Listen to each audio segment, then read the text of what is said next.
Belli, Decus Pacis. Terror in war, ornament in peace. The words inscribed on every French marshal's baton. In France, the title of Marshal, or Maréchal, goes back at least to the 13th century. It represents the highest possible position of military authority. Authority symbolized by a marshal's baton. The title was abolished during the French Revolution as incompatible with the egalitarian spirit of the age. But in 1804, Napoleon founded a new empire and restored the ancient rank. This is Epic History TV's guide to Napoleon's marshals. All 26 have been ranked according to our own evaluation of their achievements as marshals, with expert guidance from Lieutenant Colonel Rémy Porte, former Chief Historian of the French Army.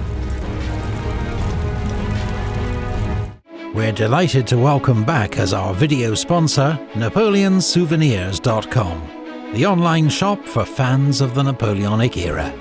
Since 2010, the team at NapoleonSouvenirs.com has offered the finest quality gifts and souvenirs for all those who adore the Napoleonic era. Their extraordinary range of gifts includes busts and statuettes of the Emperor himself, Napoleon-themed champagne, and stunning replicas of Napoleonic swords and pistols, as well as uniforms and flags of the Grande Armée and Imperial Guard, and even the baton of a Maréchal. You can visit their online store at Napoleon-Souvenirs.com, or if you're lucky enough to be in Paris, visit the Boutique Napoleon in person. Vive l'Empereur, and thank you to NapoleonSouvenirs.com for sponsoring this video. More than 2,000 French generals served in the Revolutionary and Napoleonic Wars. Many were brilliant leaders.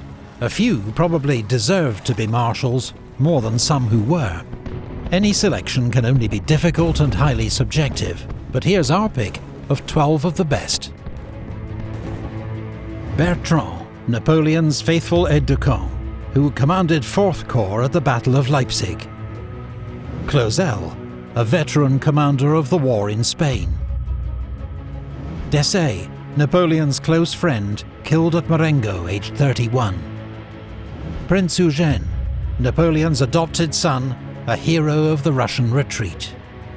Gérard, one of Napoleon's best corps commanders by 1814, made a marshal by King Louis-Philippe in 1830. Goudon, whose infantry division bore the brunt of the fighting at Auerstedt in 1806, died of wounds near Smolensk in 1812. Junot, who first served with Napoleon at Toulon in 1793, probably committed suicide after his fall from favour in 1813. Lasalle, the Hussar general, among the best light cavalry commanders of the Napoleonic Wars, killed at Wagram, aged 34. Maison, who told his division on the morning of Leipzig that they must win that day or all be killed, made marshal by King Charles X in 1829. Nansouty, the heavy cavalry commander who died of wounds and exhaustion, aged 46. Saint-Hilaire, hero of Austerlitz, died of wounds received at Aspern in 1809. Vandamme, of whom Napoleon once said, "If I had to invade hell, I'd want him commanding the vanguard." And now, Napoleon's 26 marshals, ranked in order of merit. 26. Marshal Pérignon. When Napoleon created the first 18 marshals, 4 were honorary marshals, recognised for past service to France. Pérignon was one of these. A former officer in the Royal Army, he'd won fame in the Revolutionary Wars, fighting the Spanish on the Pyrenees front. He later served as ambassador to Spain. After a brief retirement, he was sent to Italy, and commanded the French left wing at the disastrous Battle of Novi, where the army was routed by Suvorov's Russians, and Pérignon was badly wounded and captured. His appointment as honorary marshal in 1804 was a political move by Napoleon, a way to win acceptance for his new empire, by emphasizing continuity with the revolution, by rewarding its military heroes. Pérignon never held active command as a marshal, but served as governor of Parma, and later Naples. His eldest son, Pierre, was a cavalry officer, killed at Friedland in 1807. Pérignon retired in 1813, but refused to support Napoleon when he returned from exile in 1815 and was stripped of his marshal's baton. His rank was later restored by King Louis XVIII. 25. Marshal Brune.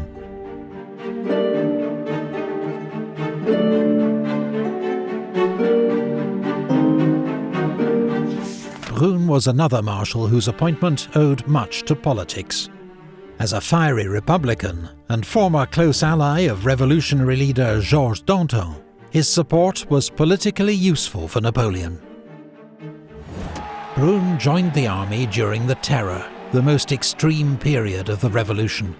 His political connections ensured rapid promotion, and he was sent to help put down a counter-revolutionary revolt in Bordeaux.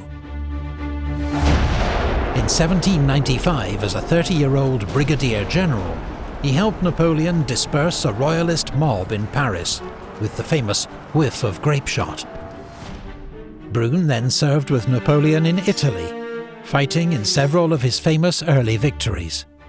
He won a reputation as a fierce divisional commander and enthusiastic plunderer of Italian towns and churches.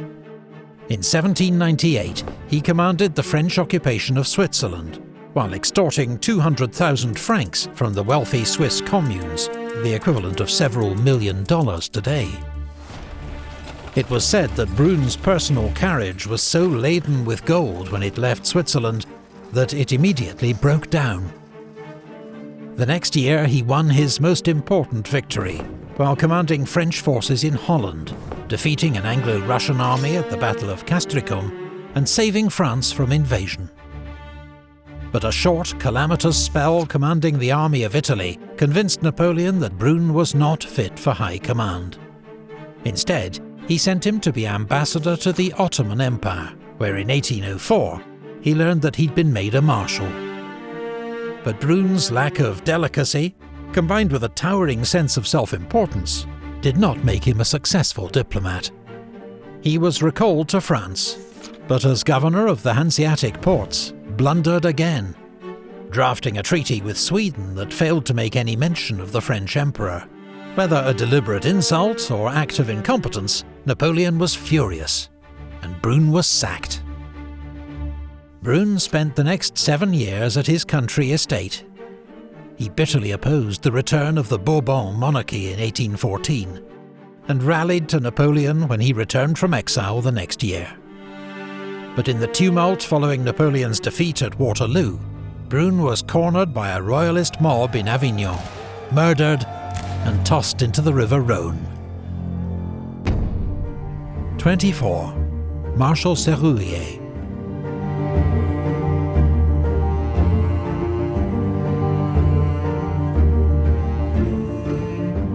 Sérurier was another of the 4 honorary marshals whom Napoleon wished to recognize for past service. In contrast to Brune, Sérurier was a professional soldier of the old school, a veteran of the 7 Years' War, and a stern disciplinarian. This background was not necessarily an asset during the French Revolution, when any officer who'd served in the Royal Army was viewed with suspicion. But Colonel Sérurier's training and diligence were soon recognized as assets to the new French Republic. By 1795, he was a general serving with Napoleon in Italy, where his stand against corruption and looting won him the nickname the Virgin of Italy.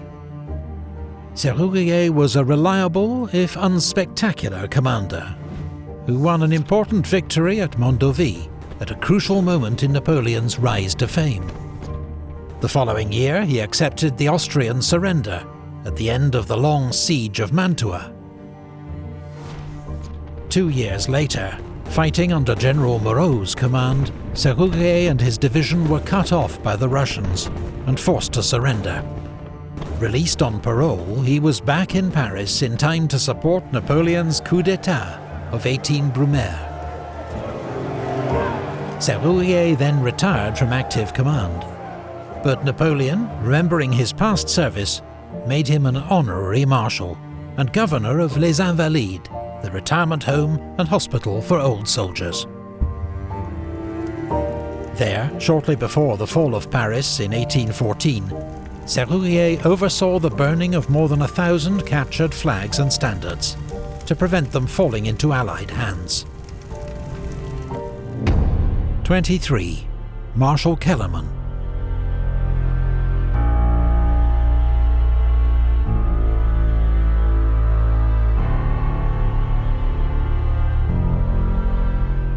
Kellermann was another honorary marshal, the oldest at 68, and famed throughout France as the saviour of the Revolution.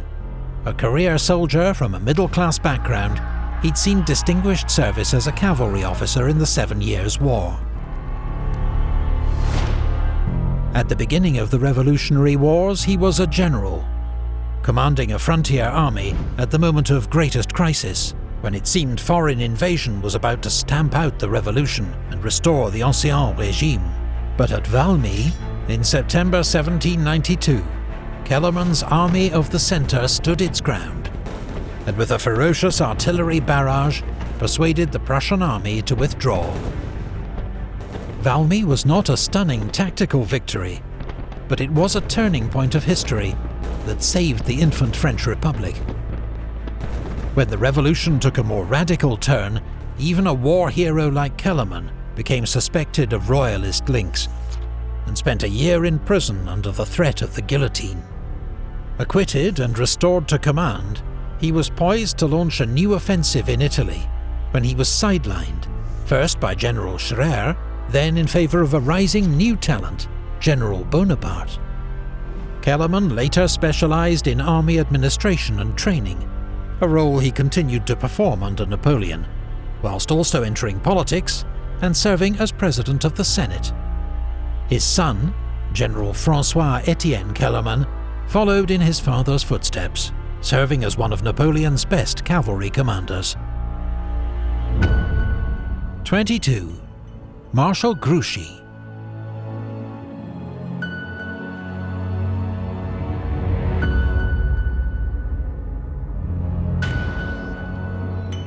When Napoleon returned from his first exile in 1815, he created one last marshal for the upcoming campaign, Emmanuel de Grouchy.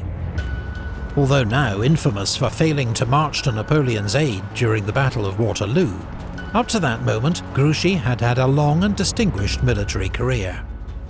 An aristocrat who embraced the French Revolution, Grouchy served with distinction throughout the Revolutionary Wars, fighting counter-revolutionaries in the Vendée and serving in Italy, where he was wounded and captured at the Battle of Novi.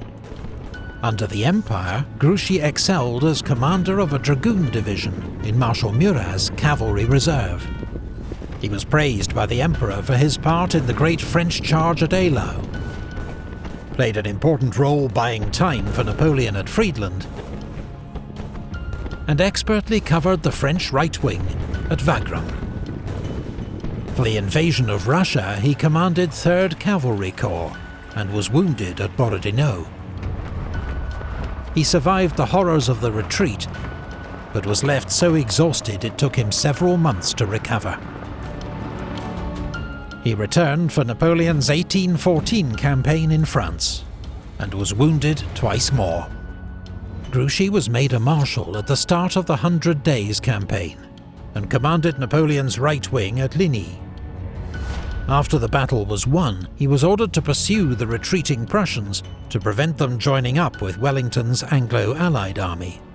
2 days later, as the Battle of Waterloo raged 10 miles to the west, Grouchy made the fateful decision to follow his written orders rather than march to join Napoleon, and has been widely blamed for the French Emperor's defeat ever since. Grouchy's vilification is not wholly fair. not least because Napoleon rarely encouraged his marshals to show initiative, and often flew into rages if they deviated from his written orders. Nor should one blunder obscure the distinguished record of one of the Grande Armée's best cavalry generals. Grouchy fled to America after Napoleon's defeat to escape royalist reprisals, but was pardoned and returned to France in 1820. 21. Marshal Moncey.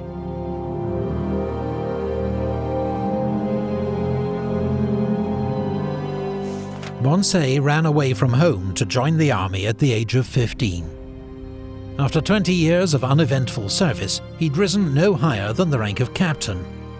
But then came the French Revolution. Most French officers were aristocrats, who, if they did not actively oppose the revolution, were nevertheless regarded as politically suspect. The result was that 3/4 of them either fled the country or were dismissed from the army.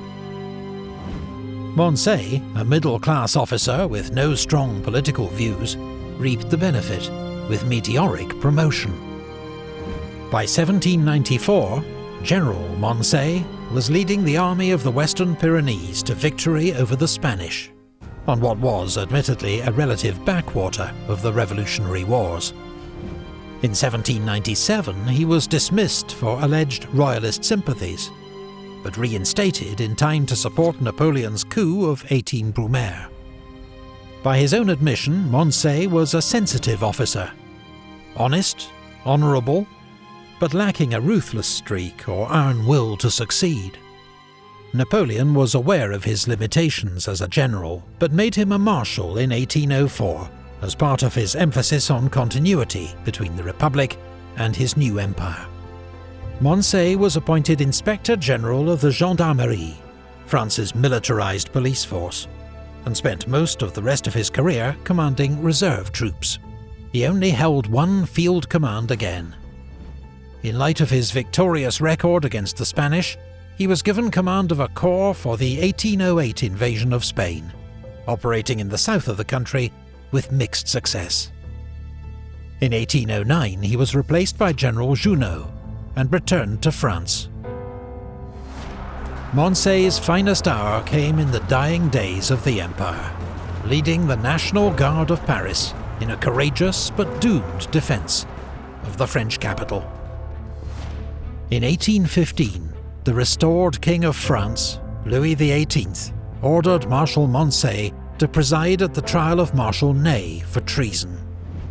Moncey regarded Ney as a hero for having saved so many French lives in Russia, and refused, declaring, "If I am not allowed to save my country nor my own life, then at least I will save my honour." After a short spell in prison, Moncey was allowed to resume his military career, becoming governor of Les Invalides, in which role he presided over the repatriation of Napoleon's remains from St. Helena in 1840. At the end of the ceremony, the 86-year-old Marshal Moncey announced, "And now, let us go home to die." 20. Marshal Poniatowski.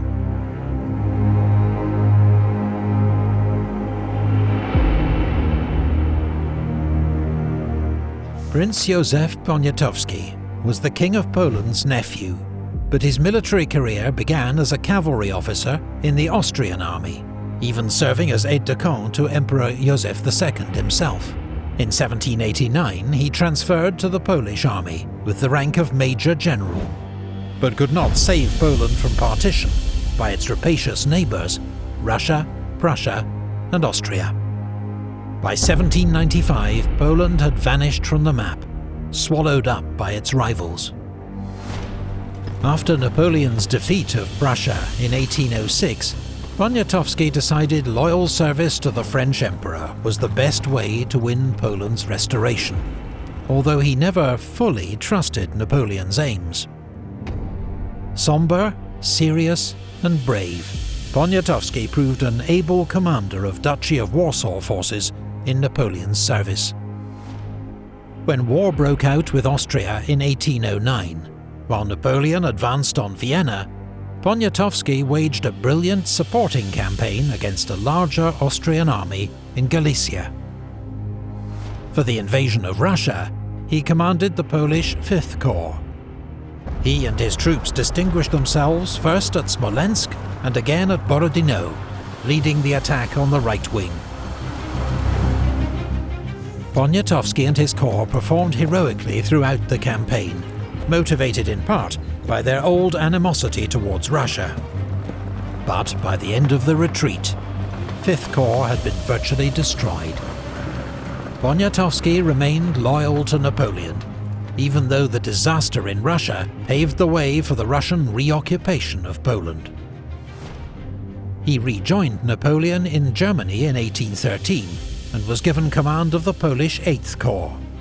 On the eve of the Battle of Leipzig, he was made a marshal by Napoleon in recognition of his service and to inspire his Polish troops. Poniatowski was the only non-Frenchman to receive this honour. He and his troops fought with their usual tenacity and skill at Leipzig, holding key villages on the southern front against the Austrian and Prussian onslaught. At the end of the battle, Poniatowski commanded part of the rearguard. But their only escape route, a bridge over the Elster River, was blown up too soon. Badly wounded, Poniatowski tried to escape by riding his horse across the river, but he was swept from his saddle and drowned. He had been a marshal for just 4 days. In the short term, Poniatowski's loyalty to France achieved nothing, as following Napoleon's defeat, Russia occupied Poland for the next century. But Poniatowski's legend lived on, a model of Polish patriotism that inspired future generations.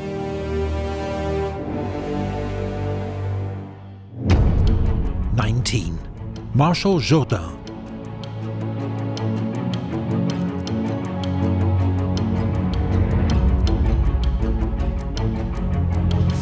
As a young French private, Jourdan saw combat in Georgia during the American Revolutionary War, but he then caught a fever that led to his discharge and plagued him for the rest of his life.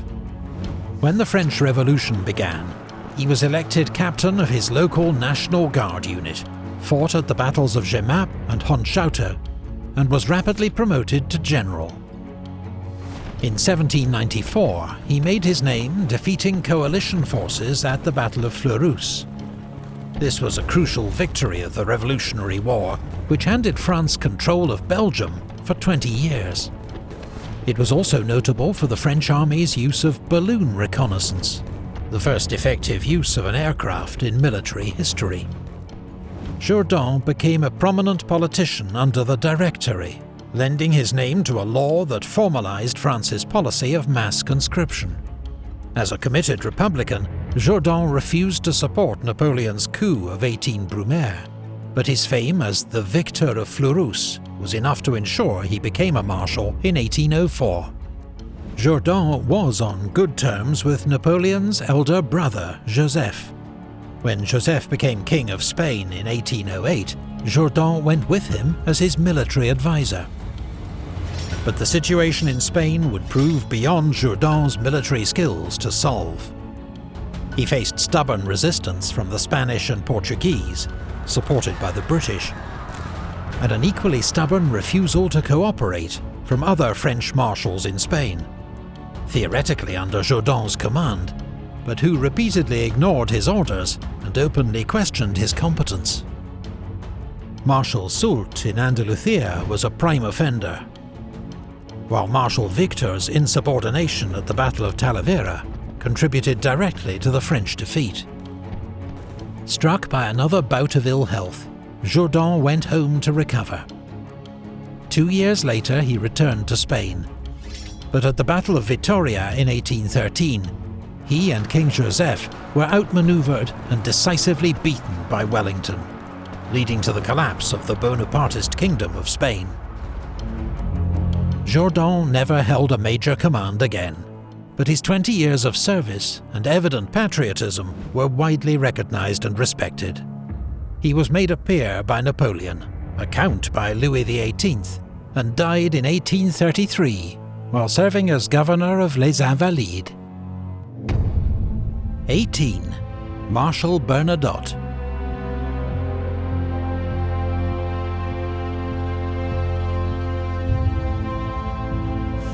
Bernadotte enlisted in the French Royal Army aged 17 and proved a model soldier, rising to become the senior non-commissioned officer in his regiment in just 10 years. The French Revolution and active service opened the door to rapid promotion.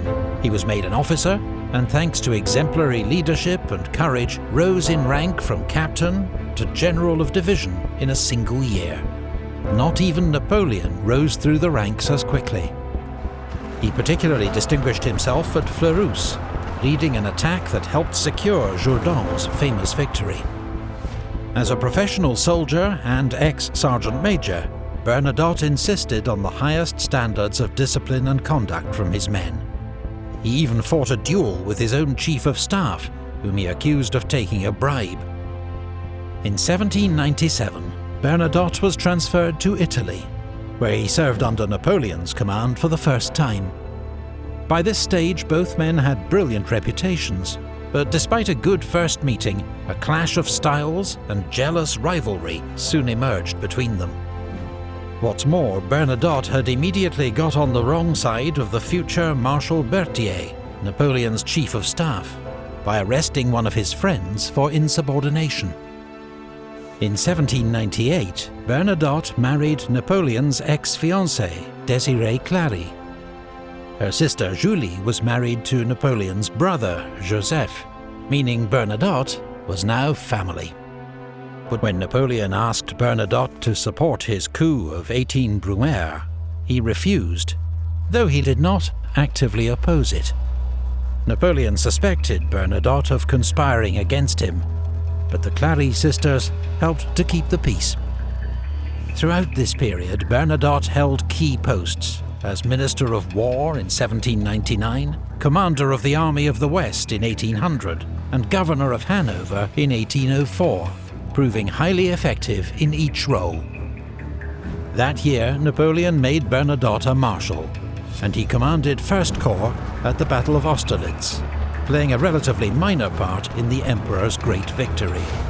Nevertheless, he was rewarded with the title Prince of Pontecorvo. But his relationship with Napoleon remained difficult. In 1806, as Napoleon took on Prussia, Bernadotte was blamed for failing to support Marshal Davout at the Battle of Auerstedt, and was nearly court-martialed. Though Bernadotte partly redeemed himself with a vigorous pursuit of the beaten Prussians. The next year, he missed the Battle of Eylau after his orders were intercepted by the Russians, and a gunshot wound to the neck meant he also missed the Battle of Friedland, with command of First Corps passing to General Victor. When war resumed with Austria in 1809, Bernadotte was given command of the 9th Saxon Corps. On the evening of the first day at the gigantic Battle of Wagram, his troops were in heavy fighting with the Austrians. But dressed in white, like the Austrians, they came under devastating friendly fire, panicked and routed. The next morning, Bernadotte pulled his men back without orders, and when they later retreated again, he and the Emperor exchanged sharp words on the battlefield. Bernadotte then issued a proclamation to the Saxons praising their conduct and outraging Napoleon. Bernadotte was sent in semi-disgrace to the Dutch coast to oversee the defeat of a major British landing at Walcheren. But another triumphant proclamation, effectively publicizing the strength of his forces, further infuriated Napoleon. In an unlikely twist of fate in 1810, Swedish politicians invited Bernadotte to become Crown Prince of Sweden. The current king was old and childless, and Bernadotte was a proven general and administrator, member of the French imperial family, and well regarded by Swedish army officers, who remembered his fair treatment of Swedish prisoners 3 years earlier in Pomerania. Napoleon was at first bemused, remarking that he could think of other marshals who were better qualified, but he did give his assent, even when Bernadotte made it clear that as Crown Prince he would pursue Swedish interests. He was true to his word. 3 years later, with Napoleon on the ropes after his disastrous invasion of Russia, Crown Prince Bernadotte brought Sweden into the Sixth Coalition and declared war on France. With his insider knowledge, he helped the Allies to devise the Trachenberg Plan, a strategy for defeating Napoleon in Germany by avoiding battle with Napoleon himself and targeting only his marshals. In September, Bernadotte defeated former comrades Marshals Oudinot and Ney at Dennewitz. 5 weeks later, he played a major role in the great Allied victory at Leipzig. Bernadotte's legacy would prove the most lasting of any of Napoleon's marshals. The royal house of Bernadotte sits on the Swedish throne to this day. Bernadotte was labelled a traitor by Napoleon's supporters, though not by Napoleon himself. He was unquestionably a gifted soldier and administrator. But his personality clash and long-running feud with the Emperor meant he was never a great marshal. 17. Marshal Augereau.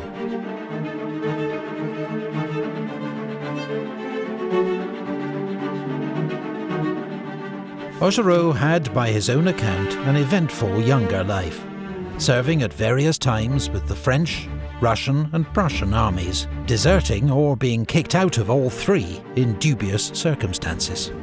He briefly earned a living in Dresden as a fencing master, with a feared reputation as a duelist.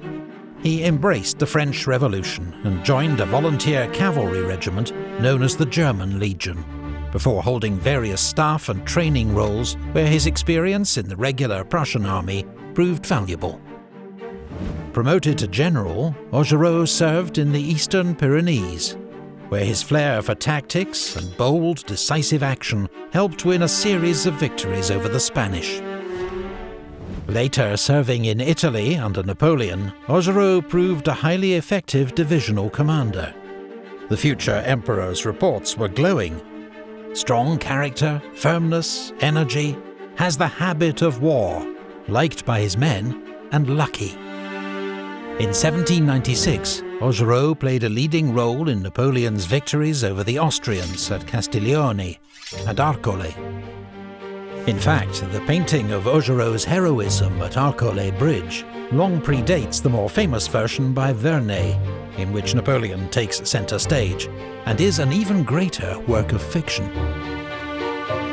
Augereau's standing among fellow generals, however, was damaged by an enthusiasm for looting to rival General Brune, while others were irritated by his loud and boastful manner. Augereau was known to be a reliable Republican, and in 1797 Napoleon sent him to Paris to be the military muscle for the coup of 18 Fructidor.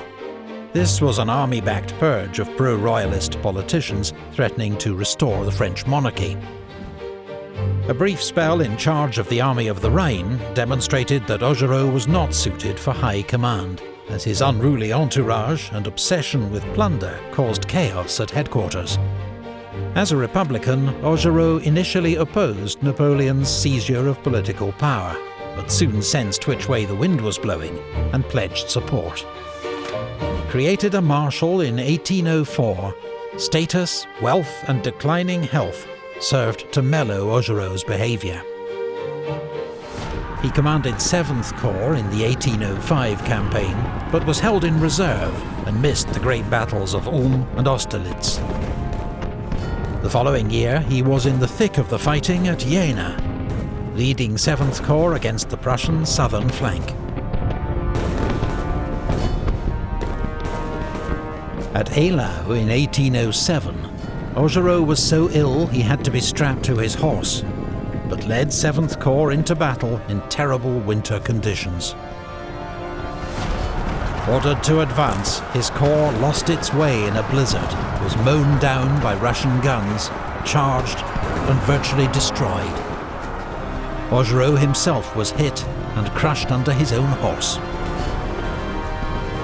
He returned to France to recover, but was never the same again. His energy and zeal were gone. During Napoleon's war in Spain, he was sent to replace Saint-Cyr as commander of the Army of Catalonia. He completed the grim 7-month siege of Girona, but was soon replaced by Macdonald for his lackluster performance. In 1812, Augereau commanded depots and reinforcements in the rear, as the Grande Armée marched to its destruction in Russia. However, at Leipzig he was briefly back to his best, inspiring his small corps of conscripts to fight for several key villages in the south in the face of relentless Austrian attack. In 1814, Napoleon gave Augereau command of the Army of the Rhone, but he surrendered Lyon without a fight, and on news of Napoleon's abdication, denounced his former emperor as a man who, having sacrificed millions of victims to his cruel ambitions, has not known how to die like a soldier. When Napoleon returned from exile in 1815, Augereau proclaimed his loyalty once more, but the emperor was not interested. Augereau was stripped of his baton and died the next year. 16. Marshal Lefebvre.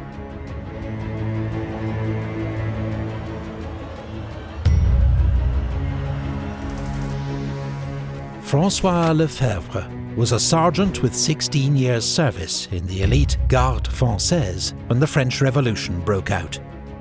When the Guard was disbanded, he became an officer in the Paris National Guard and received the first of many wounds protecting the royal family from an angry mob. Every inch the soldier, the Revolutionary Wars brought Lefebvre opportunity for active command and rapid promotion. In just 2 years, he rose from captain to general, establishing a reputation as a formidable divisional commander, a good tactician, brave, energetic, and attentive to the needs of his men.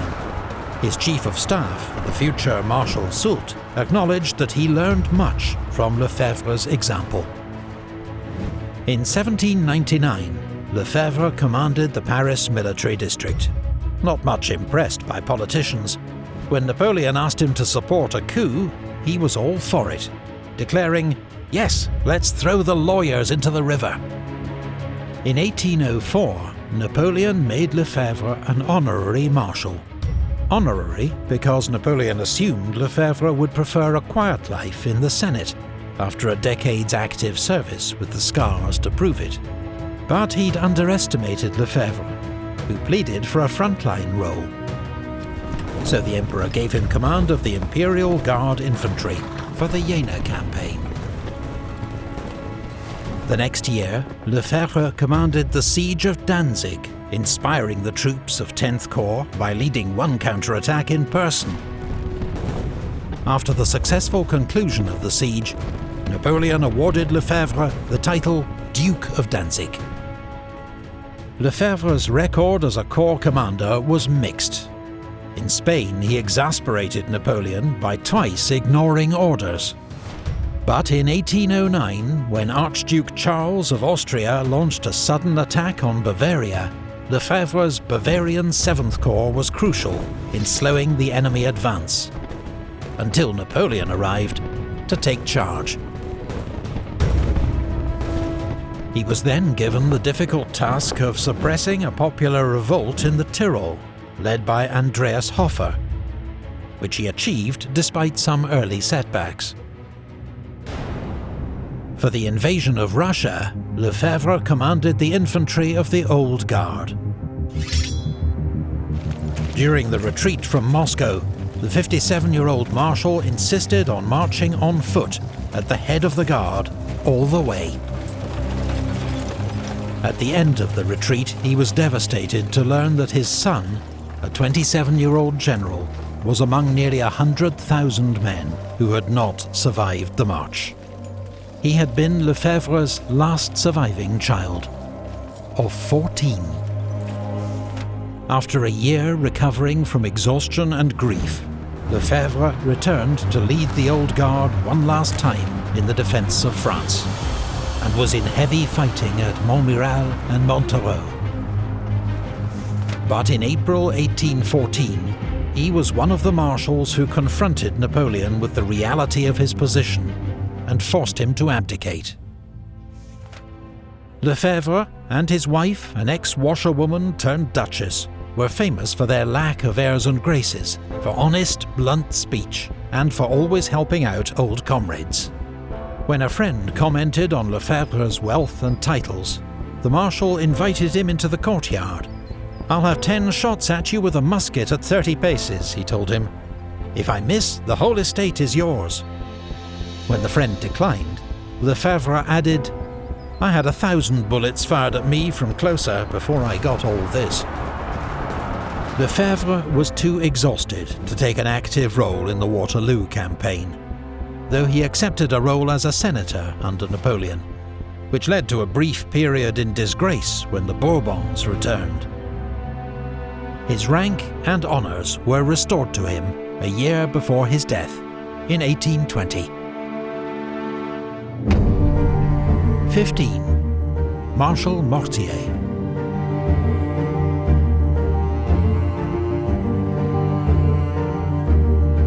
Edouard Mortier was from a prosperous middle-class background in northern France.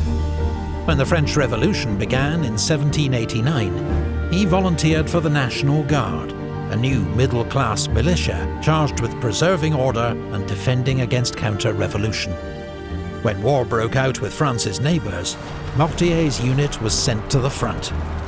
Standing 6'4", Mortier was conspicuous for his height and bravery, being wounded twice and winning praise from his commander, the future Marshal Lefebvre. In 1799, Mortier fought under General Masséna's command at the Second Battle at Zurich, helping to defeat the Russians and winning promotion to the rank of General of Division. Mortier then spent 3 years commanding the Paris military district. His efficiency impressed the new First Consul, Napoleon Bonaparte, who chose him for an important mission in 1803, the occupation of Hanover, a German state belonging to the Hanoverian kings of Britain, with whom France was, once more, at war. Mortier carried out this assignment with tact and diplomacy, ensuring the occupation was unopposed. This delighted Napoleon, who rewarded him a year later with the rank of Marshal. Following Napoleon's victory over the Austrians at Ulm in 1805, Mortier and his new 8th Corps led the pursuit of the retreating Russians, but became encircled by a much larger force at Durenstein. Mortier fought his way out of the trap with a nighttime bayonet charge, a remarkable escape, but his corps suffered heavy losses. Mortier and 8th Corps were in a supporting role for the Jena campaign of 1806. But the next year at Friedland, his corps played an important role holding Napoleon's left wing, as the Emperor inflicted a devastating defeat on the Russians. Mortier was well liked by all, and almost uniquely did not engage in feuds and rivalries with the other marshals. Oudinot was a particular friend. In East Prussia, their party trick was to snuff out the candles with pistol shots. They always paid generous compensation for damage caused. In 1808, Mortier joined Napoleon for the invasion of Spain and commanded 5th Corps at the brutal siege of Zaragoza. He then helped win a series of victories over Spanish forces, including the crushing victory at Ocaña, operating alongside another friend, Marshal Soult. Mortier was recalled to France to organize and train the Young Guard, a new junior unit of the Imperial Guard, made up of the best conscripts from each year's intake. Mortier led the Young Guard in Russia in 1812, but was powerless to prevent the Corps' destruction on that campaign. First through exhaustion and disease on the march to Moscow, then on the retreat, where his surviving troops were effectively sacrificed to hold open the road at Krasny and allow the army's escape. Mortier continued to command the Young Guard during Napoleon's campaigns in Germany and France, and was never far from the action. At Lutzen he was trapped under his wounded horse, was in heavy fighting at Leipzig, and had his hat shot through outside Paris. In 1814, the final defence of the French capital fell to troops under Mortier and Marmont, with support from Marshal Moncey's National Guard. Mortier told his men, "We have not enough troops to resist their large armies for long, but today, more than ever before, we are fighting for our honour." When Napoleon returned from exile in 1815, he wanted Mortier to resume his customary role at the head of the Young Guard, but a severe attack of sciatica prevented him joining the Emperor at Waterloo. Napoleon never regarded Mortier as suitable for major independent command, but his loyalty and conduct were always beyond reproach. He went on to serve the restored monarchy as ambassador to Russia and briefly Minister for War. In 1835, he was riding beside King Louis-Philippe in a public parade when an assassin opened fire with a homemade multi-barreled gun. The king received a minor wound, but Marshal Mortier and 17 others were killed. 14. Marshal Marmont.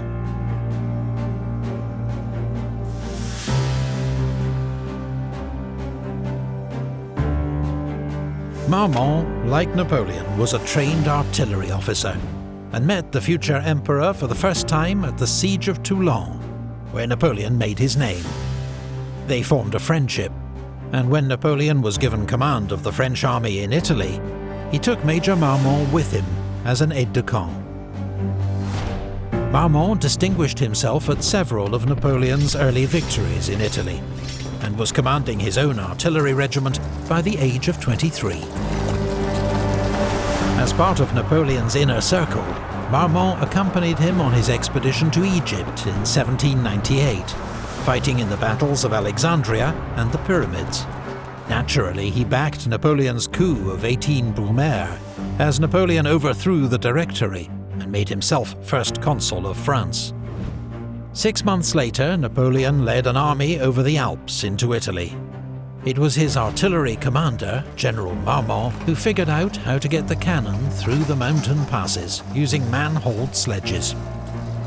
At the ensuing Battle of Marengo, Marmont's skilled handling of the artillery helped Napoleon to win a decisive victory over the Second Coalition. 2 years later, Marmont was made Inspector General of Artillery, working with Napoleon to implement reforms that improved firepower, mobility and supply. Marmont was bitterly disappointed not to be among the first marshals created in 1804, but he was still only 29, and Napoleon assured him that time was on his side. He was further frustrated in 1805, when his corps was sent to guard the army's strategic southern flank, and so missed the great victory at Austerlitz. The spoils of that war included Dalmatia, which Marmont was sent to govern in 1806. Though he lived in extravagant luxury, his reforms and infrastructure projects were so effective that even the Emperor of Austria later admitted, "It's a great pity that Marmont was not in Dalmatia 2 or 3 years longer." When war broke out with Austria again in 1809, Marmont marched north with 11th Corps to join Napoleon near Vienna. But at the Great Battle of Wagram, his troops remained in reserve, while the other corps were engaged in ferocious fighting. At last, an opportunity to prove himself came, as Napoleon ordered him to pursue the retreating Austrians. But reckless over-enthusiasm nearly led to disaster at Znaim. A week later, Napoleon created 3 new marshals: MacDonald, Oudinot and Marmont.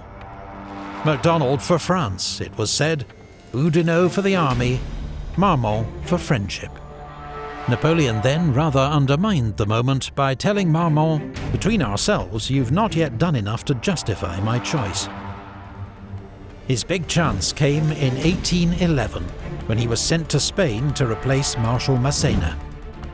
But after a promising start, and some bold manoeuvring against the British on the Douro River, he stumbled into disaster at Salamanca. Marmont himself was an early casualty of the battle, badly wounded by a shell burst and carried from the field, as Wellington routed his army. After convalescing in France, Marmont was back with the Grande Armée in 1813, as Napoleon battled to save his empire. He commanded 6th Corps throughout the campaign in Germany, fighting at Lützen, Bautzen and Dresden. At Leipzig, he held the northern sector with skill and determination, making Blücher's Prussians pay a high price for the village of Möckern. Marmont played an important role in Napoleon's 1814 defence of France, shadowing Blücher's movements along the Marne River and guarding the road to Paris. But by now he was showing signs of exhaustion and disillusion. At the Battle of Laon, he allowed his corps to be surprised by the enemy, with heavy loss. Napoleon's stinging criticism may have been the moment that ended Marmont's loyalty. He was the senior marshal in Paris when the Allies attacked on the 30th of March. After a day's fighting and facing inevitable defeat, he negotiated the city's surrender. 5 days later, with Napoleon at Fontainebleau still planning to march on Paris, Marmont marched his corps over to the Allied lines and surrendered. Napoleon was shocked at this betrayal by one of his oldest comrades. He'd already been persuaded that he must try to abdicate in favour of his 3-year-old son. Now he accepted that he must abdicate without conditions. Whether Marmont acted to save lives, out of self-interest or spite, or a combination of all three, remains the subject of heated debate. We do know that he was well rewarded by the restored Bourbon king, and never forgiven by Bonaparte loyalists. As military commander of Paris in 1830, Marmont could not prevent the next revolution, and had to flee France. He spent the rest of his life in exile, becoming tutor while he was in Vienna to Napoleon's son, the Duke of Reichstadt. He was the last of Napoleon's marshals to die, in Venice in 1852. 13. Marshal Saint-Cyr.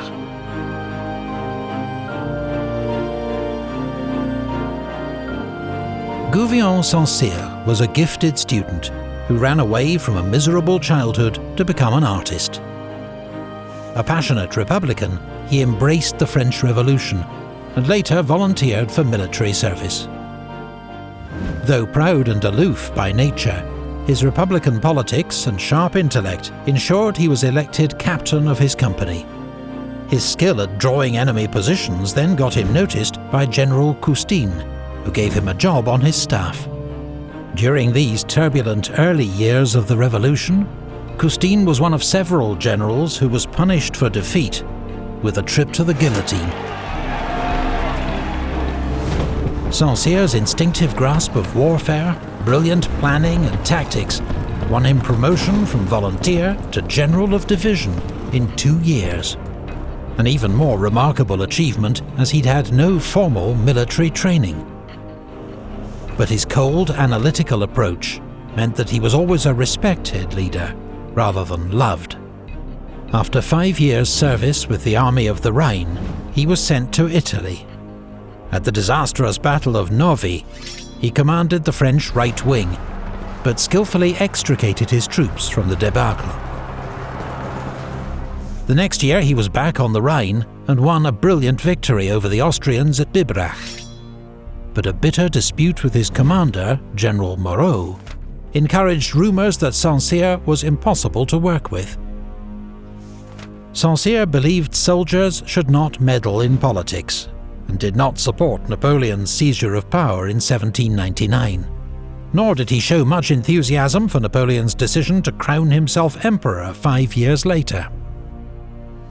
His political views cost him dearly. Saint-Cyr was sidelined for several years, while less able generals were made marshals.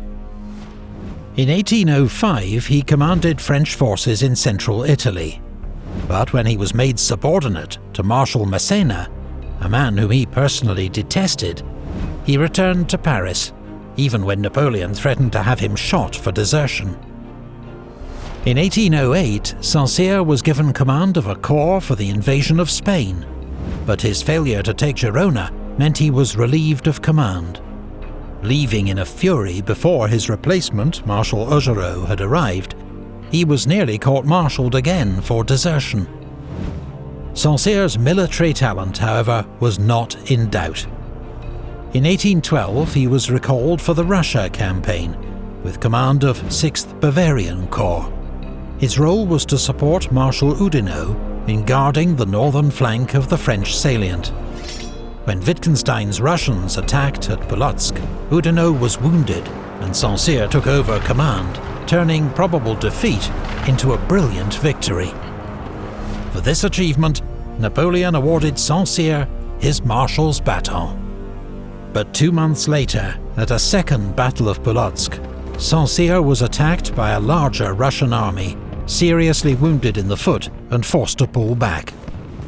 His injury meant he missed the worst horrors of the Russian retreat, but he contracted typhus early in 1813 and was sick for many months. Saint-Cyr returned to the Grande Armée in August, taking command of 14th Corps and the defence of Dresden. Incredibly, this was the first and only time that he worked directly alongside the Emperor, and both soon learned new respect for each other's abilities. Saint-Cyr's skilled defence of Dresden set the stage for Napoleon's great victory there later that month.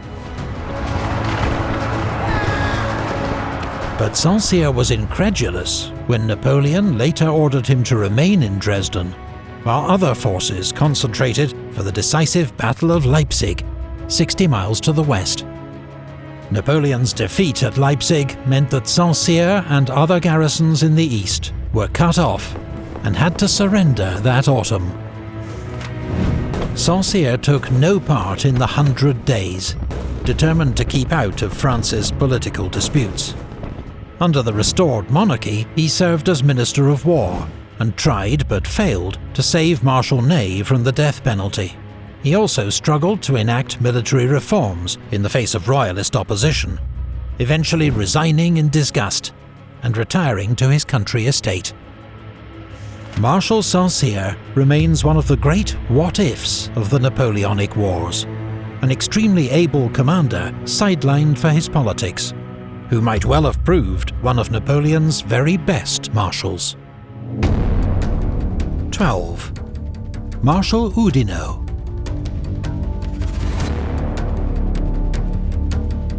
Nicolas Oudinot ran away to join the army aged 17, but his father dragged him home 3 years later to help run the family business. When the revolution began, he volunteered for the National Guard and was promoted to major. In the wars that followed, he served with the Army of the Rhine, always in the thick of the fighting, rapidly promoted and frequently wounded, a habit for which he became celebrated. In 1799, he was promoted to General of Division and sent to Switzerland to serve as General Masséna's new Chief of Staff, a role he performed to perfection. Serving with General Brune in Italy, he led a cavalry charge against an Austrian battery at the Battle of Monzembano, sabring gunners and capturing one cannon himself, a feat for which Napoleon awarded him a Sword of Honour. In 1805, the newly crowned Emperor Napoleon gave Oudinot command of an elite grenadier division formed from the tallest, strongest soldiers in the army. In December that year, at the Battle of Austerlitz, Oudinot insisted on leading the division in person, despite having been shot in the thigh 2 weeks earlier. His grenadiers were kept in reserve for most of the battle, but saw heavy fighting in the latter stages, as Napoleon completed the destruction of the Allied left wing. At the Siege of Danzig in 1807, General Oudinot's division had the unusual distinction of capturing an enemy warship, a British sloop that had run aground trying to resupply the city.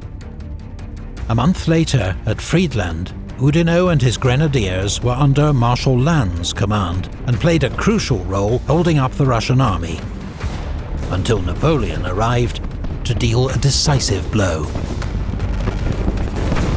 During the 1809 war with Austria, Oudinot was wounded once more at the Battle of Aspern.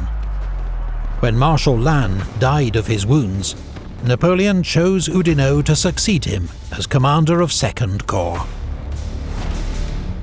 He led his new corps with such success at Wagram 6 weeks later that Napoleon attributed victory to Masséna and Oudinot.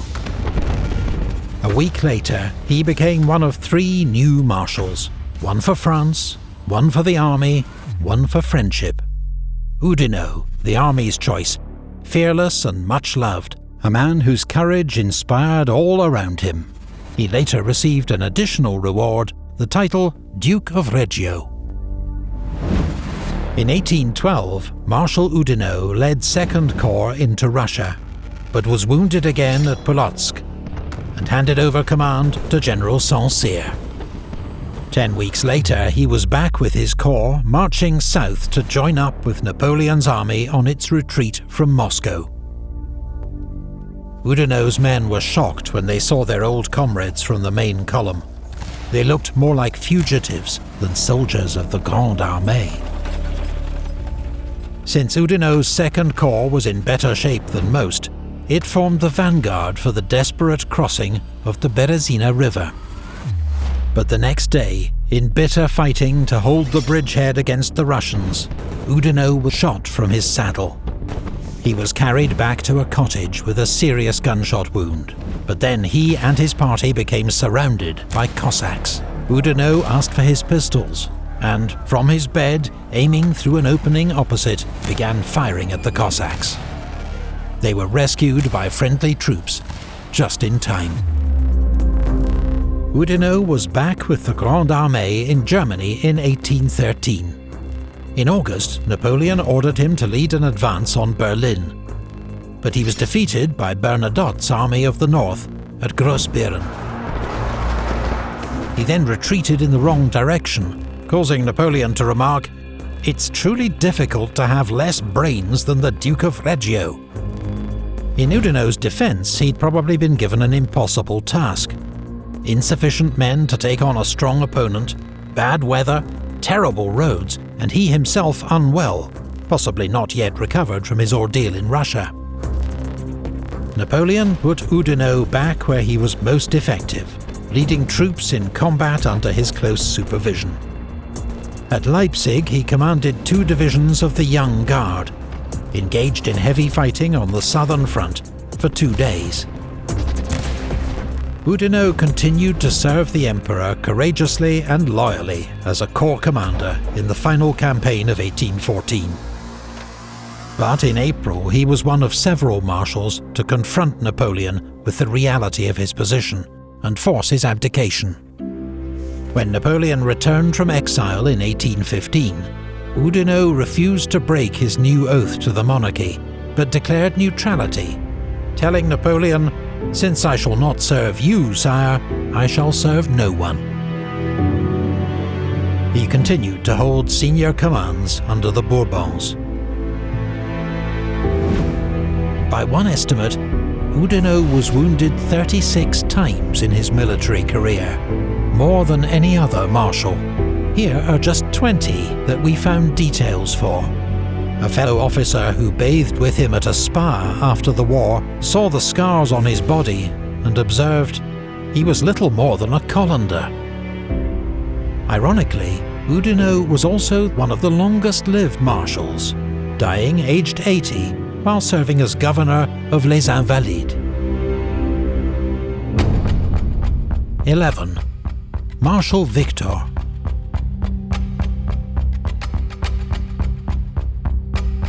Claude Victor Perrin was an experienced soldier by the time of the French Revolution, a sergeant with 8 years' service in the Grenoble artillery regiment. The Revolutionary Wars brought the opportunity for rapid promotion, and by 1793 he was commanding an infantry battalion at the Siege of Toulon. He led a daring night assault on British defences, alongside the army's artillery chief, a young Major Bonaparte. Both men were wounded, but the attack was a success, and both were quickly promoted to Brigadier General. Victor served under General Bonaparte in Italy, and turned out to be a brilliant brigade commander. In 1800, he distinguished himself at the Battle of Marengo, where his command of the left wing won particular praise from Napoleon. But Victor did not hide his disapproval of Napoleon's quest for political power, and as a result, received relatively minor roles under the new regime. In 1802, he was earmarked to lead an expedition to recover the French territory of Louisiana, but it was called off when Napoleon decided instead to sell Louisiana to the United States. Victor and Marshal Lannes were close friends from their days serving together in Italy. In 1806, Lannes persuaded Napoleon to let him have Victor as his new Chief of Staff for 5th Corps. Napoleon agreed, and in October Victor served as Lannes' deputy at the Battle of Jena. Napoleon's earlier misgivings about Victor were now forgotten, and that winter he was given command of the newly formed 10th Corps. But within weeks he was captured by a Prussian patrol, and had to be exchanged for a captured Prussian officer, General von Blücher. His big break came in 1807, stepping in for the wounded Marshal Bernadotte to command 1st Corps at Friedland, where he successfully led a major attack as the Emperor looked on. Promotion to Marshal and the title Duke of Bellumo swiftly followed.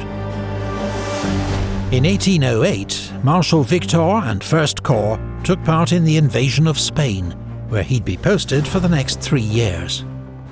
Victor's record in Spain was better than most, but like others, he seemed more interested in personal glory and rewards than in cooperating with fellow commanders. In 1809, at Medellin, he inflicted a crushing defeat on General Cuesta's Spanish army. 4 months later, his bold night attack on the British at Talavera came tantalizingly close to success. He was furious the next day when King Joseph and Marshal Jourdan refused to support fresh attacks, and instead ordered a cautious withdrawal. The next year, Victor besieged the Spanish port of Cadiz. It proved a lengthy, futile operation, devoid of glory, and saw his troops defeated by an Allied sortie at the Battle of Barossa. In 1812, Victor was recalled from Spain for the invasion of Russia. His 9th Corps was held in reserve for most of the campaign, though his troops were kept busy defending depots and convoys from Cossack raids. That autumn, his corps attempted to cover the main army's retreat from Moscow. The greatest crisis of the retreat came at the Berezina River. As the remnants of the Grande Armée began crossing over 2 improvised bridges, Victor's 9th Corps was ordered to form the rearguard. Though heavily outnumbered, Victor skillfully handled his French and German troops, holding the Russians at bay as the army made its escape. He then marched his surviving troops over the bridges in good order, a courageous performance in desperate circumstances.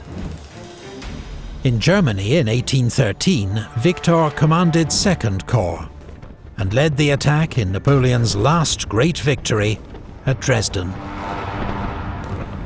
His corps was in heavy fighting again at Leipzig 2 months later. Victor continued to serve at the Emperor's side in the defence of France in 1814. By now, like many comrades, he must have been close to physical and psychological exhaustion. Regardless, during the Battle of Montereau, Napoleon let fly at him for failing to get his troops into position, and blamed him for the Allies' escape. Victor was relieved of command, But angry and humiliated at what he considered his unfair dismissal, he told the Emperor, "Marshal Victor has not forgotten his old trade. I will shoulder a musket and take my place in the Guard." Moved by this response, Napoleon relented and gave Victor command of a corps of young guard. 2 weeks later, he was badly wounded at the Battle of Craon and took no further part in the war. A month later, Napoleon abdicated, and Victor switched his loyalty to the Bourbon monarchy with surprising zeal. He led an investigation into former comrades who'd supported Napoleon during the 100 Days, and was one of only 2 active marshals to vote for the death penalty for Marshal Ney, a decision he later claimed to regret. Victor later served as Minister of War, but retired from public life in 1830, following the overthrow of the Bourbon monarchy. 10. Marshal Murat.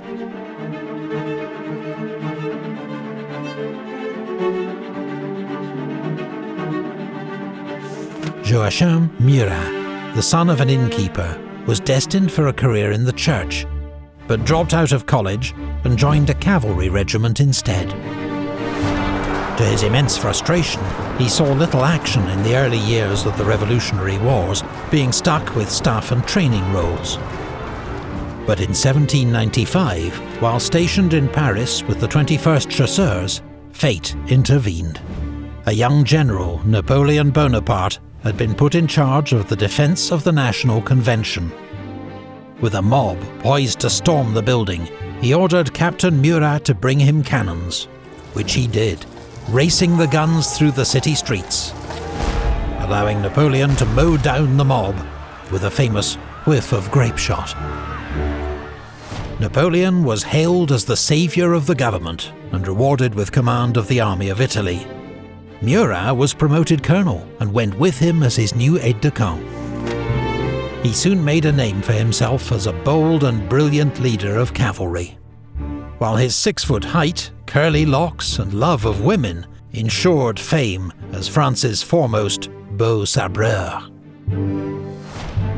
In 1798, Murat joined Napoleon's expedition to Egypt.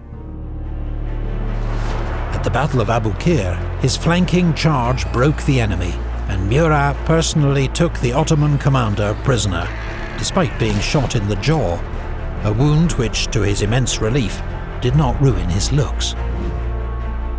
Back in Paris, Napoleon launched his coup d'etat to seize political power.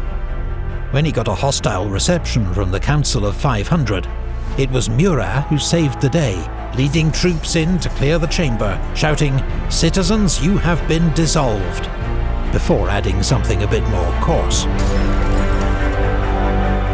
His place at the future emperor's side was further assured when he married Napoleon's youngest sister, Caroline, in 1800. Later that year, he commanded the French cavalry reserve at Marengo and helped Napoleon to win a decisive victory over the Austrians. When Napoleon established his empire in 1804, Murat became a marshal, second in seniority only to Berthier. He'd later also received the title Prince of the Empire and the rank of Grand Admiral. In the 1805 campaign, he commanded Napoleon's cavalry reserve, his excellent reconnaissance and diversions proving crucial in the encirclement of General Mack's Austrian army at Ulm. 3 weeks later, Murat and Marshal Lannes, who normally couldn't stand each other, together bluffed an Austrian commander into surrendering a vital bridge by persuading him that an armistice had been signed when it hadn't. It was a bold stunt, but overall Napoleon was not impressed by Murat's pursuit of the enemy. "I cannot approve your manner of march. You go on like a stunned fool, taking not the least notice of my orders." Yet in battle, Murat remained a brilliant and inspiring leader, as demonstrated at Austerlitz, and the next year at Jena, where he led the decisive charge, wielding only his riding crop. The next year, at Eylau, With the Russians poised to break through his centre, Napoleon ordered Murat to lead a mass cavalry charge straight at the enemy. Murat's men succeeded and saved the army from disaster, though at a terrible price in men and horses. Napoleon had rewarded Murat in 1806 by making him sovereign prince of the Grand Duchy of Berg. In 1808, he sent Murat to Spain to act as his representative. Spain was still a French ally, but in May, Napoleon's heavy-handed meddling in Spanish affairs triggered a ferocious backlash. Madrid rose up against the French garrison, and Murat's troops fought back with brutal force, killing around 200, executing 300 more. When Napoleon deposed Spain's Bourbon monarchy, Murat hoped he'd be made the new king of Spain. But that title went to Napoleon's brother, Joseph. Murat instead received the throne of Naples. If it felt like second prize, it wasn't bad going for an innkeeper's son, college dropout, and ex-cavalry trooper. Napoleon expected Murat to merely represent his interests in Naples, but Murat had other ideas. He reformed the Neapolitan army, equipping it with splendid new uniforms, and turned a blind eye to smuggling, which undermined Napoleon's economic war against Britain, the so-called Continental System. Relations between Murat and the Emperor became strained. But when Napoleon began planning to invade Russia in 1812, only Murat would do to lead his cavalry. Their differences were put to one side. Murat took command of 4 cavalry corps and became Napoleon's second-in-command. During the advance into Russia, Murat's cavalry faced a difficult and frustrating task, trying to locate the enemy in a vast landscape. Horses died in their thousands from poor fodder and exhaustion, and they faced a dangerous and wily opponent in Russia's Cossacks. Murat, always riding with the advance guard, was so fearless and conspicuous in his extravagant uniforms that the Cossacks came to admire him, calling out "Hurrah, Murat!" whenever they saw him, and hoped to capture him alive if possible.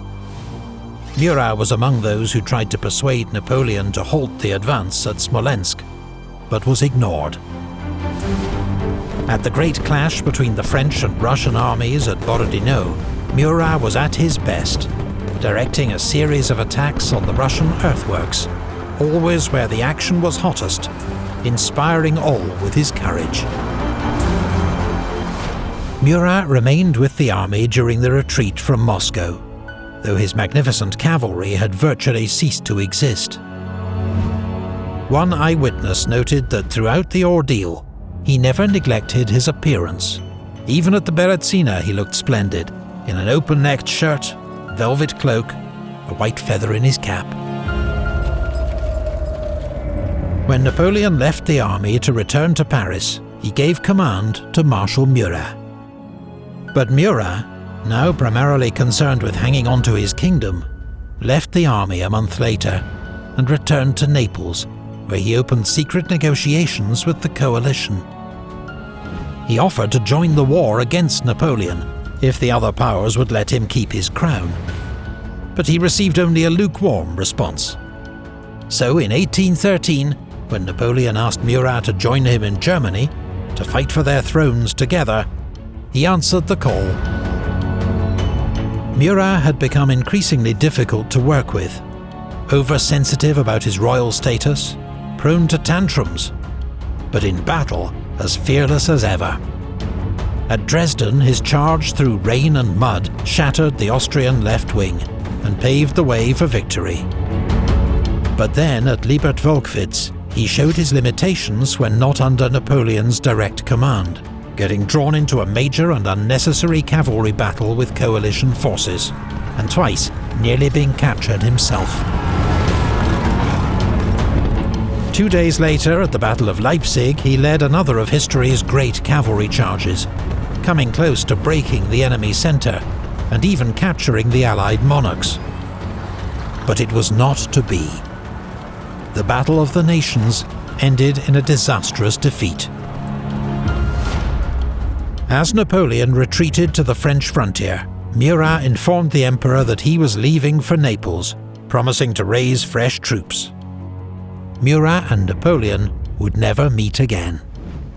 3 months later, the King of Naples had cut a deal with the coalition and switched sides. So long as it was possible for me to believe that the Emperor Napoleon was fighting to bring peace and glory to France, I fought loyally at his side, Murat declared. But now I know that the Emperor's sole desire is war. However, Murat's commitment to the Sixth Coalition was distinctly half-hearted. His army marched against Eugene's forces in northern Italy, but had done no actual fighting before news arrived of Napoleon's abdication. Murat then began to suspect what had been obvious to Napoleon at least. The coalition was not going to honour its promise, and Murat would be next to lose his throne. So, in 1815, encouraged by news of Napoleon's return from exile, Murat marched north against the Austrians, proclaiming a war for Italian freedom and independence.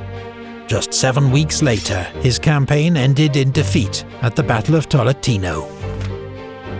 With the British and Austrians closing in, Murat became a hunted fugitive. He sailed to France, but Napoleon had not forgiven his betrayal and refused to see him. After Napoleon's defeat at Waterloo, he fled to Corsica, gathered a small band of volunteers and returned to Italy in a hopelessly doomed attempt to start a revolution and reclaim his throne. Chased by a mob and arrested on the beach, Murat was sentenced to death by the restored Bourbon monarchy of Naples. He met his end with his usual courage, telling the firing squad, "If you wish to spare me, aim at the heart," then gave the order to fire himself.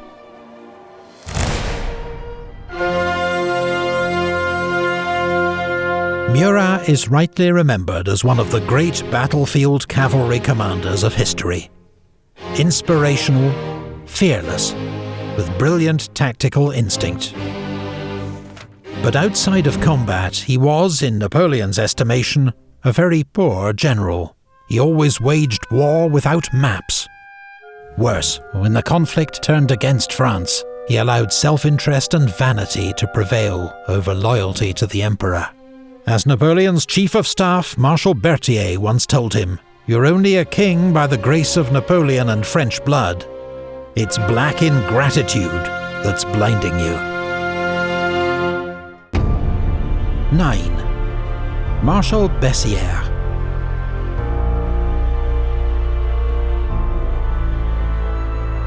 Jean-Baptiste Bessières was the son of a surgeon, with a relatively prosperous upbringing in southwestern France. When the French Revolution began, he volunteered for the National Guard and was sent to Paris to join the King's Constitutional Guard, along with his old school friend Joachim Murat. This unit was soon disbanded, but Bessières remained in Paris and was among the soldiers defending the Tuileries Palace when it was stormed by the mob on the 10th of August 1792. In the aftermath, he needed to get out of Paris in a hurry, so he volunteered to fight on the Pyrenees front. His bravery and good sense won him a commission in the 22nd Chasseurs, and he distinguished himself at the Battle of Boulou. Transferred to Italy, his friendship with Murat got him noticed by the army commander, General Bonaparte, who was impressed enough to make him commander of his new bodyguard, known as Les Guides de Bonaparte. Bessières distinguished himself as a cavalry commander in Italy, and later Egypt, winning promotion to brigadier and loyally supporting Napoleon at every turn. He became one of the few men that Napoleon regarded as a true friend. When Napoleon became first consul of France in 1799, he rewarded Bessières with command of the elite Consular Guard cavalry, which he led with devastating effect at Marengo the next year. In 1804, Bessières became a marshal, less for any great military achievement than for being a loyal member of Napoleon's inner circle. Bessières himself was well-liked, kind, well-mannered and generous, a pious Catholic and social conservative who liked to powder his hair in the old style. His young wife, Marie-Jeanne, was also a favourite at court, doted on by Napoleon and Empress Josephine. In 1805, Bessières commanded the Imperial Guard. In December that year, at the Battle of Austerlitz, he played a crucial role repelling the Russian Guard at the battle's climax. At Eylau in 1807, his squadrons supported Murat's mass cavalry charge and made their own disciplined attacks to cover his withdrawal. However, Bessières' opportunities for glory were limited. Napoleon always held the Guard back as his last reserve, as at Friedland. In 1808, Bessières received his first major independent command in northern Spain. That May, the country erupted in revolt against the French. Bessières reacted quickly and decisively, securing key towns and roads. He then attacked Spanish forces at Medina de Rioseco, winning a crushing victory against an enemy that outnumbered him 2-1. But once the immediate crisis had passed, he hesitated and failed to exploit his victory. When Napoleon arrived in Spain, Bessières was given command of the reserve cavalry, a role he retained for the war against Austria in 1809. In May, Bessières and his cavalry were among the first across the Danube, with Masséna occupying the village of Aspern on his left and Lannes holding Essling on the right. When the Austrian commander, Archduke Charles, launched a massive and unexpected counterattack, Bessières, outnumbered 4-1, made a series of desperate charges, helping to save the army from disaster. It came at a high cost. Bessières and his cavalry performed bravely. But that night, a long-running feud with Marshal Lannes nearly came to blows when Lannes accused Bessières of hanging back. The matter went no further, as Lannes was fatally wounded the next day.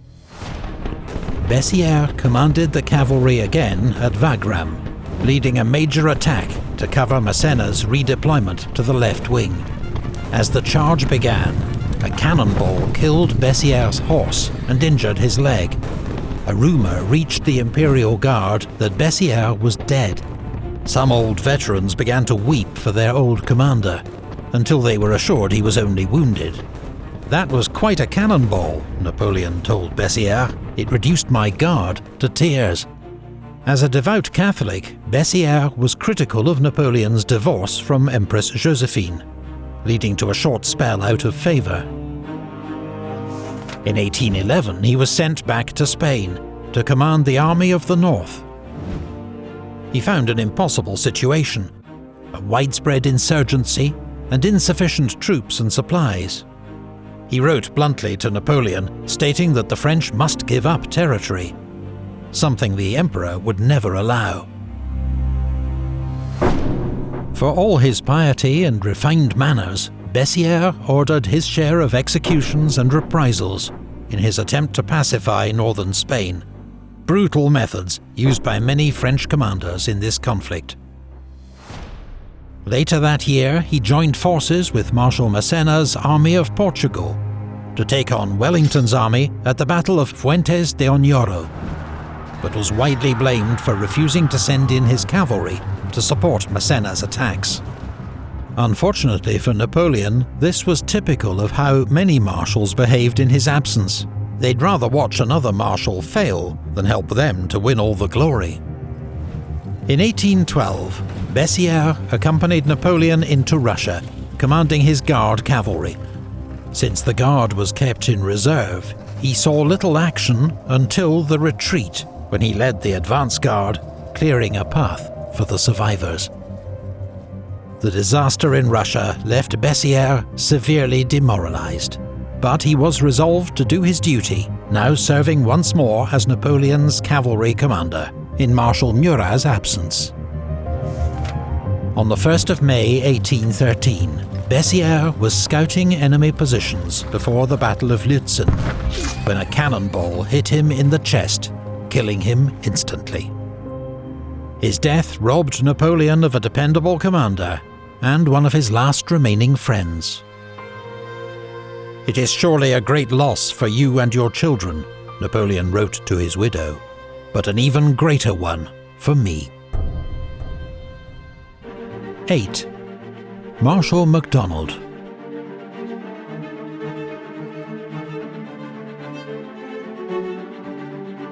Jacques MacDonald's father was a Scotsman who'd supported Bonnie Prince Charlie's bid to seize the British throne in 1745.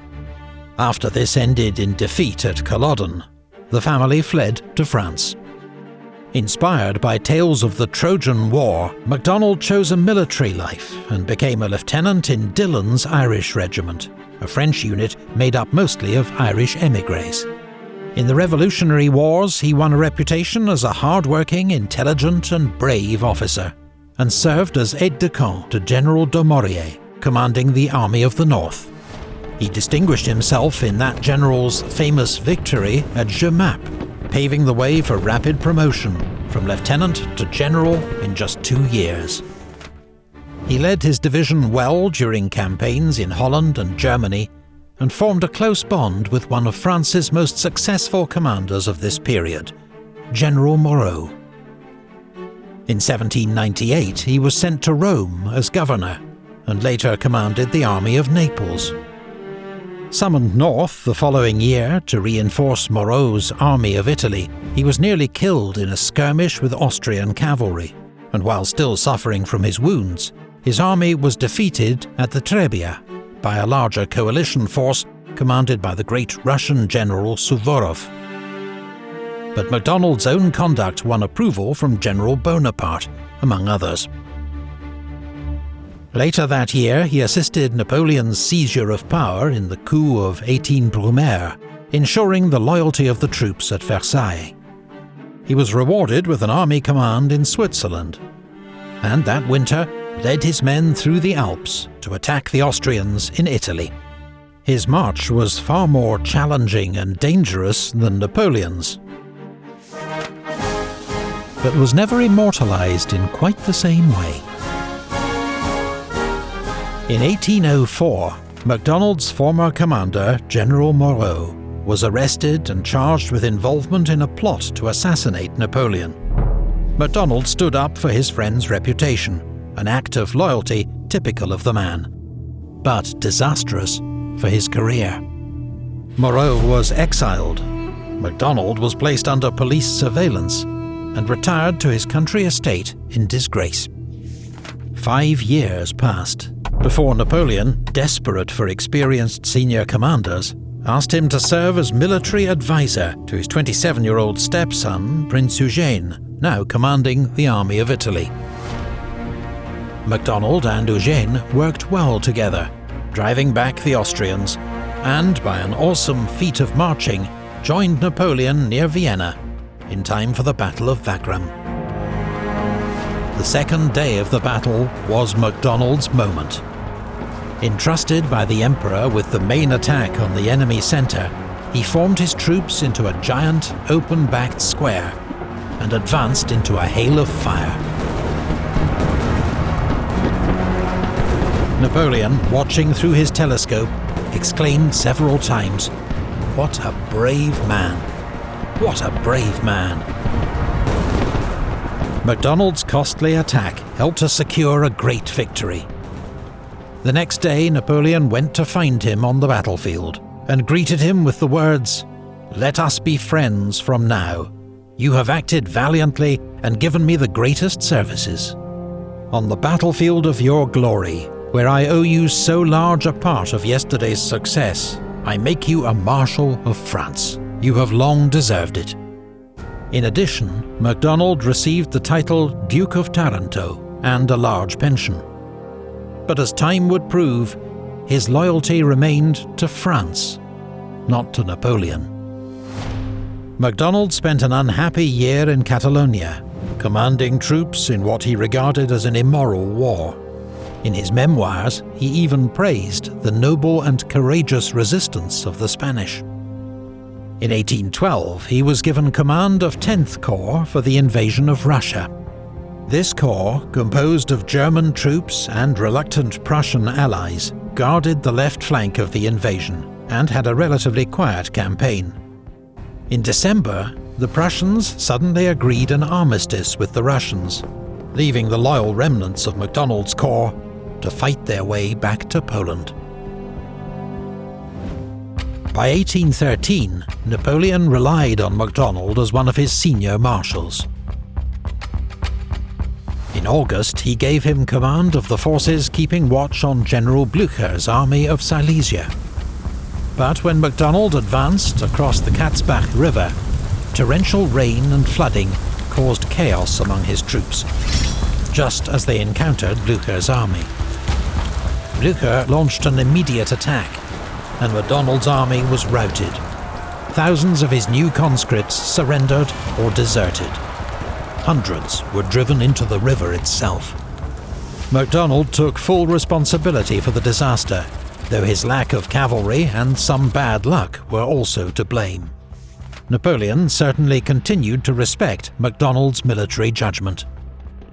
He continued to command 11th Corps and was in the thick of the fighting at Leipzig 2 months later.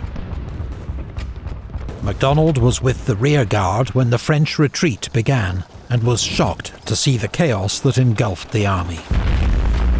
When the Elster Bridge was blown too early, he himself was trapped on the wrong side of the river and just managed to swim to safety under enemy fire. MacDonald continued to serve Napoleon as a loyal and reliable commander throughout the 1814 campaign, effectively serving as his deputy at several key moments. Unlike most marshals, MacDonald was never under Napoleon's spell, and always spoke his mind to the Emperor. This in itself was a valuable service, though it sometimes led to heated arguments.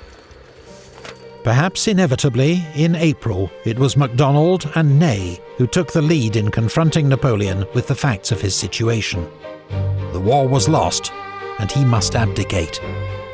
Napoleon named MacDonald as one of the 3 men who would negotiate with the Allies, telling his foreign minister, the Marquis de Caulaincourt, "MacDonald does not like me, but he is a man of his word, of high principles, and he can be relied on." In their last meeting, a few days later, Napoleon told MacDonald, "I did not know you well. I was prejudiced against you. I have done so much for so many others who have abandoned me. And you, who owe me nothing, have remained faithful. I appreciate your loyalty. Too late."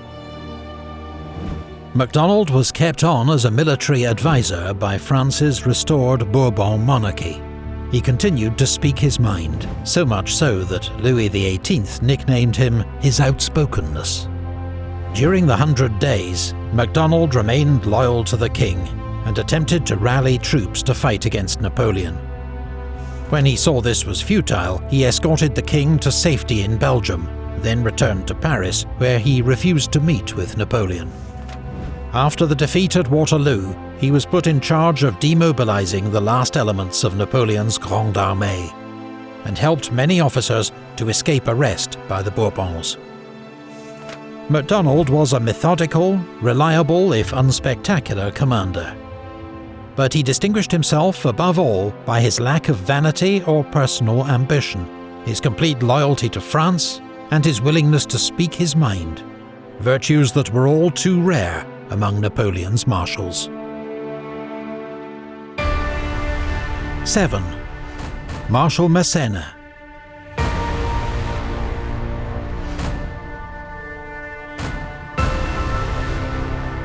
André Masséna was born in Nice, at that time not technically part of France, but of the Kingdom of Piedmont-Sardinia. His father, a shopkeeper, died when he was young, so he ran away to sea, then at 17 enlisted in the French army. He was quickly made a sergeant, but a commoner could rise no higher in the Royal Army, so after 14 years' service he quit.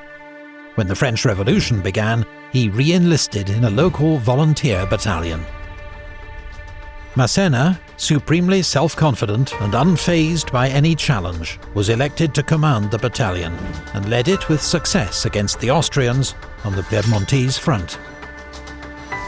Despite his lack of education, he proved an instinctive combat leader.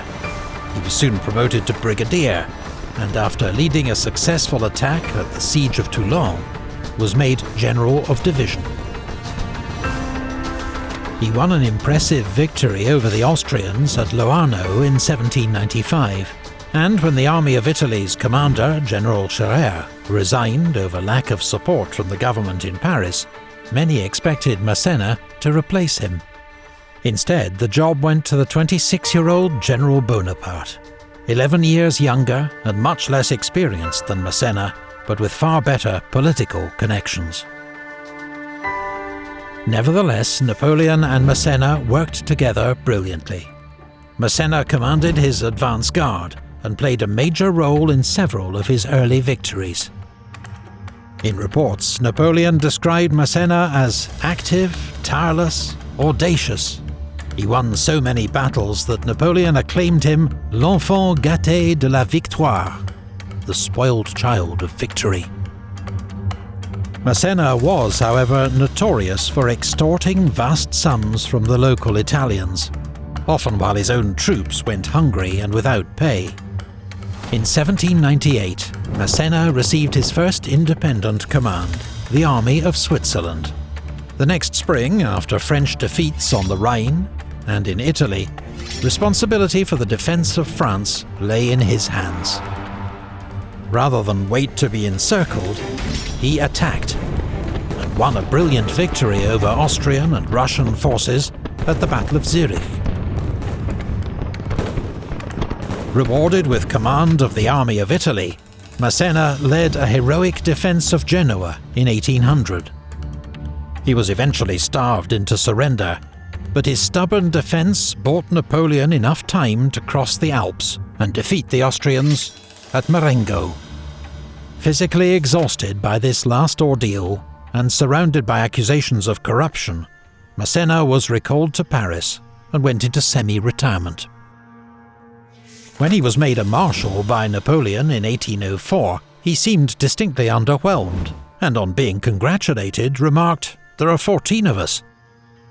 But Masséna was one of the few marshals who'd proved themselves in independent command, making him a priceless asset to Napoleon. In 1805 he was recalled to active service and given command of the Army of Italy in the war against the Third Coalition. Masséna kept Archduke Charles's army busy in Italy, while the Emperor won his great victories at Ulm and Austerlitz. In 1806, Masséna oversaw the occupation of the Kingdom of Naples, ordering brutal reprisals against local resistance. In 1807, he commanded 5th Corps in Poland, but his role covering Warsaw meant he missed the major battles of Eylau and Friedland. Later that year, while out hunting with the Emperor and his entourage at Fontainebleau, he was accidentally shot in the face and lost the use of an eye. Napoleon, a notoriously bad shot, was to blame, but the loyal Marshal Berthier claimed responsibility. The war against Austria in 1809 saw Masséna back near his best. His corps formed the vanguard for the crossing of the Danube, and fought ferociously to hold the village of Aspern against an overwhelming Austrian onslaught. Masséna was everywhere, displaying his usual coolness under fire, and when ordered to retreat, ensured his troops pulled back across the river in good order. The battle was a defeat, but Masséna had been superb. Together, he and the Emperor oversaw preparations for the next attempt to cross the Danube 6 weeks later. The Austrians were waiting for them at the Battle of Wagram. Because of a riding accident a few days earlier, Masséna had to command his corps from a carriage. He made a fine target for Austrian gunners, but was still able to organize a complex redeployment of his corps at the height of the battle, covered by Marshal Bessières' cavalry charge. Masséna's bold maneuver secured the French left flank, and won further praise from Napoleon. Masséna, already ennobled as the Duke of Rivoli, received a new title, Prince of Essling, and another less welcome reward, command of French forces for the invasion of Portugal. Masséna was deeply reluctant to go, and complained bitterly about his appointment. He was showing clear signs of exhaustion, and was plagued by rheumatism and bad lungs. When he arrived in Spain, General Foy observed, "He's only 52, but he looks more than 60. He's lost weight and has begun to stoop. His glance, since the accident in which he lost an eye, has lost its keenness." His subordinates, already underwhelmed by his appearance, were outraged that the Marshal also decided to bring along his mistress, poorly disguised as an officer of dragoons. The French invasion of Portugal proved a disaster, undone by Wellington's scorched earth tactics, a hostile population and terrain, and Masséna's own lethargic leadership. His corps commanders, especially Marshal Ney, were scathing of his conduct. At Busaco, Masséna squandered lives with an unnecessary frontal attack on a strong British position. When he reached Lisbon, he found the city protected by new fortifications, the impregnable lines of Torres Vedras. Masséna waited outside Lisbon for reinforcements that never came, while sickness and guerrilla raids took their toll on his army. 5 months later, he recrossed the mountains back into Spain, leaving a string of devastated villages behind him. The next summer, at Fuentes de Oñoro, Masséna attacked Wellington's army once more, and despite much hard fighting, again failed to win a clear victory. He blamed Marshal Bessières for his lack of support. But the Emperor's patience was at an end. He sent Marshal Marmont to replace Masséna, and when they next met, greeted him with the cutting words, "So, Prince of Essling, you are no longer Masséna." Masséna's health was now in steep decline. He never held a major command again, though he was recalled in 1813 to supervise a military district in southern France. He died after a long illness in 1817. In his prime, Masséna was a superb commander, incisive and dangerous, but he was past his best by the time he became a marshal. Nevertheless, there were enough sparks of his old brilliance to worry his adversaries. The Duke of Wellington once remarked, "When Masséna was opposed to me in the field, I never slept comfortably." 6. Marshal Suchet.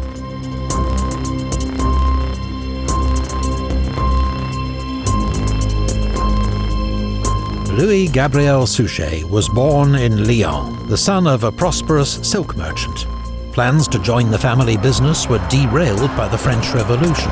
Suchet, an ardent Republican, joined the cavalry of the Lyon National Guard. In 1793, he was elected to lead a volunteer battalion, and at the Siege of Toulon distinguished himself by helping to capture the British commander, General O'Hara. He also made friends with a young Major Bonaparte. Suchet went on to serve under Napoleon in his first brilliant campaign in Italy, fighting at Lodi, Castiglione and Bassano. Transferred to Masséna's division, he led his battalion with distinction at Arcole and Rivoli, was wounded twice and promoted colonel. It was in Italy that Suchet learned the most valuable lesson of his career. For troops to be effective, they must be properly paid, clothed and fed, something the French Republic consistently failed to achieve. Despite proving himself to be an excellent organizer and dependable in battle, Suchet never quite made it into General Bonaparte's inner circle. He went on to serve as a highly effective chief of staff to General Brune, and then to Masséna in Switzerland, and was with Joubert in Italy, who died in his arms at the Battle of Novi. Suchet was promoted to General of Division, and in 1800 he was given command of the Army of Italy's left wing.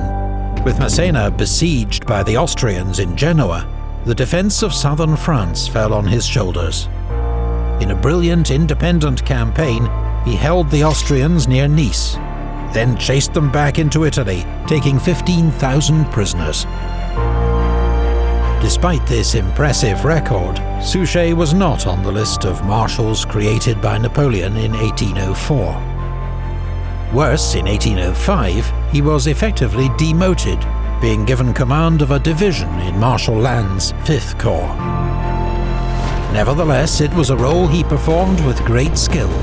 His division distinguished itself at Ulm and Austerlitz, and the next year led the attack in Napoleon's crushing victory over the Prussians at Jena.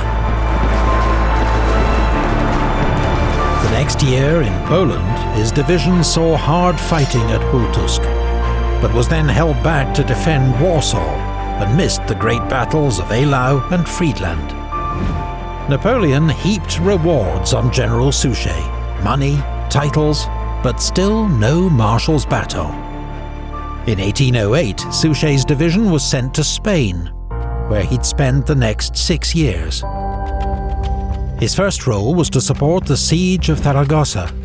Then, on Marshal Lannes' recommendation, Napoleon gave him command of 3rd Corps and made him governor of Aragon. Suchet found his troops to be poorly supplied, ill-disciplined and low in morale. Their first battle together against General Blake's Spanish army ended in a humiliating rout at Alcañiz. Suchet found the drummer who'd started the panic and had him shot in front of the entire corps. He then reorganized his troops and restored discipline and pride with 2 quick victories over the Spanish. He also faced a guerrilla war in Aragon, a popular insurgency driven by hatred of the French invader. Suchet drew on French experience of fighting counter-revolutionary insurgents in the Vendée, and realized that it was only by winning over the civilian population that he'd be able to make progress. He made it his first priority to ensure his own men were properly paid and fed, something almost unheard of for French troops in Spain. He enforced discipline and made sure requisitioned supplies were paid for. He told his troops, "I will look after your well-being, and you, by your discipline, will give security to the inhabitants. You will make them, by your conduct, care for the government of King Joseph." He told the Spanish people, "My troops will not impede your harvests nor overcrowd your cities. They will live in the countryside, ready to protect you. Religion and clergy will be respected." Crucially, Suchet also promised protection from the many Spanish guerrilla bands who behaved no better than bandits. His practical and humane approach won respect and brought results. The guerrillas could never be completely defeated, but Suchet made Aragon the safest and best-run region in occupied Spain.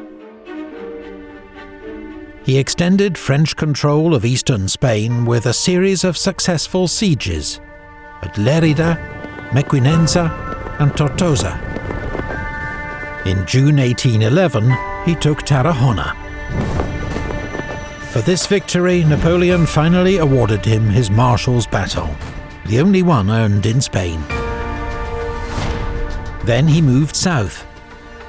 He defeated a larger Spanish force at Saguntum, then took the great city of Valencia, along with 18,000 prisoners and nearly 500 guns. Napoleon rewarded Suchet with the title Duke of Albufera. But the overall situation in Spain was deteriorating steadily. The partisans became better organized and supplied.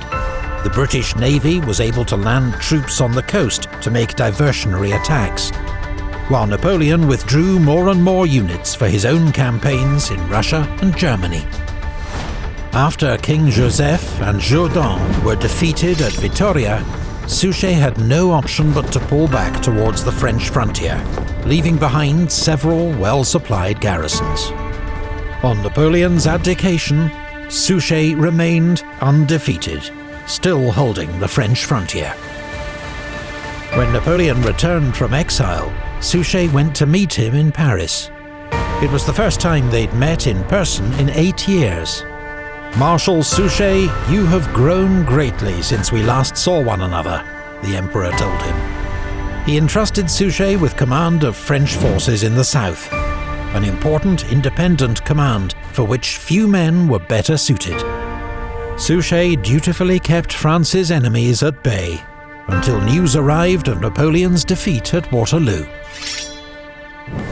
Following the Second Bourbon Restoration, Suchet was dismissed and retired to his country estate, where he died in 1826. He was still held in such esteem in Aragon that a mass was held to pray for his soul in the Cathedral of Zaragoza. Suchet was a brilliant commander, widely regarded as the best administrator in Napoleon's army.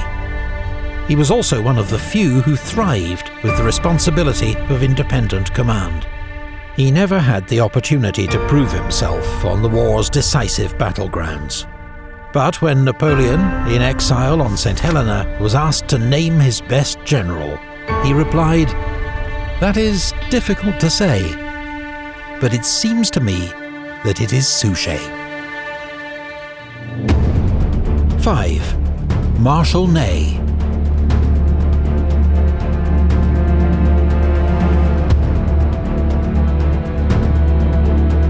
Michel Ney was a cooper's son from Lorraine, a German-speaking region of France on the eastern frontier.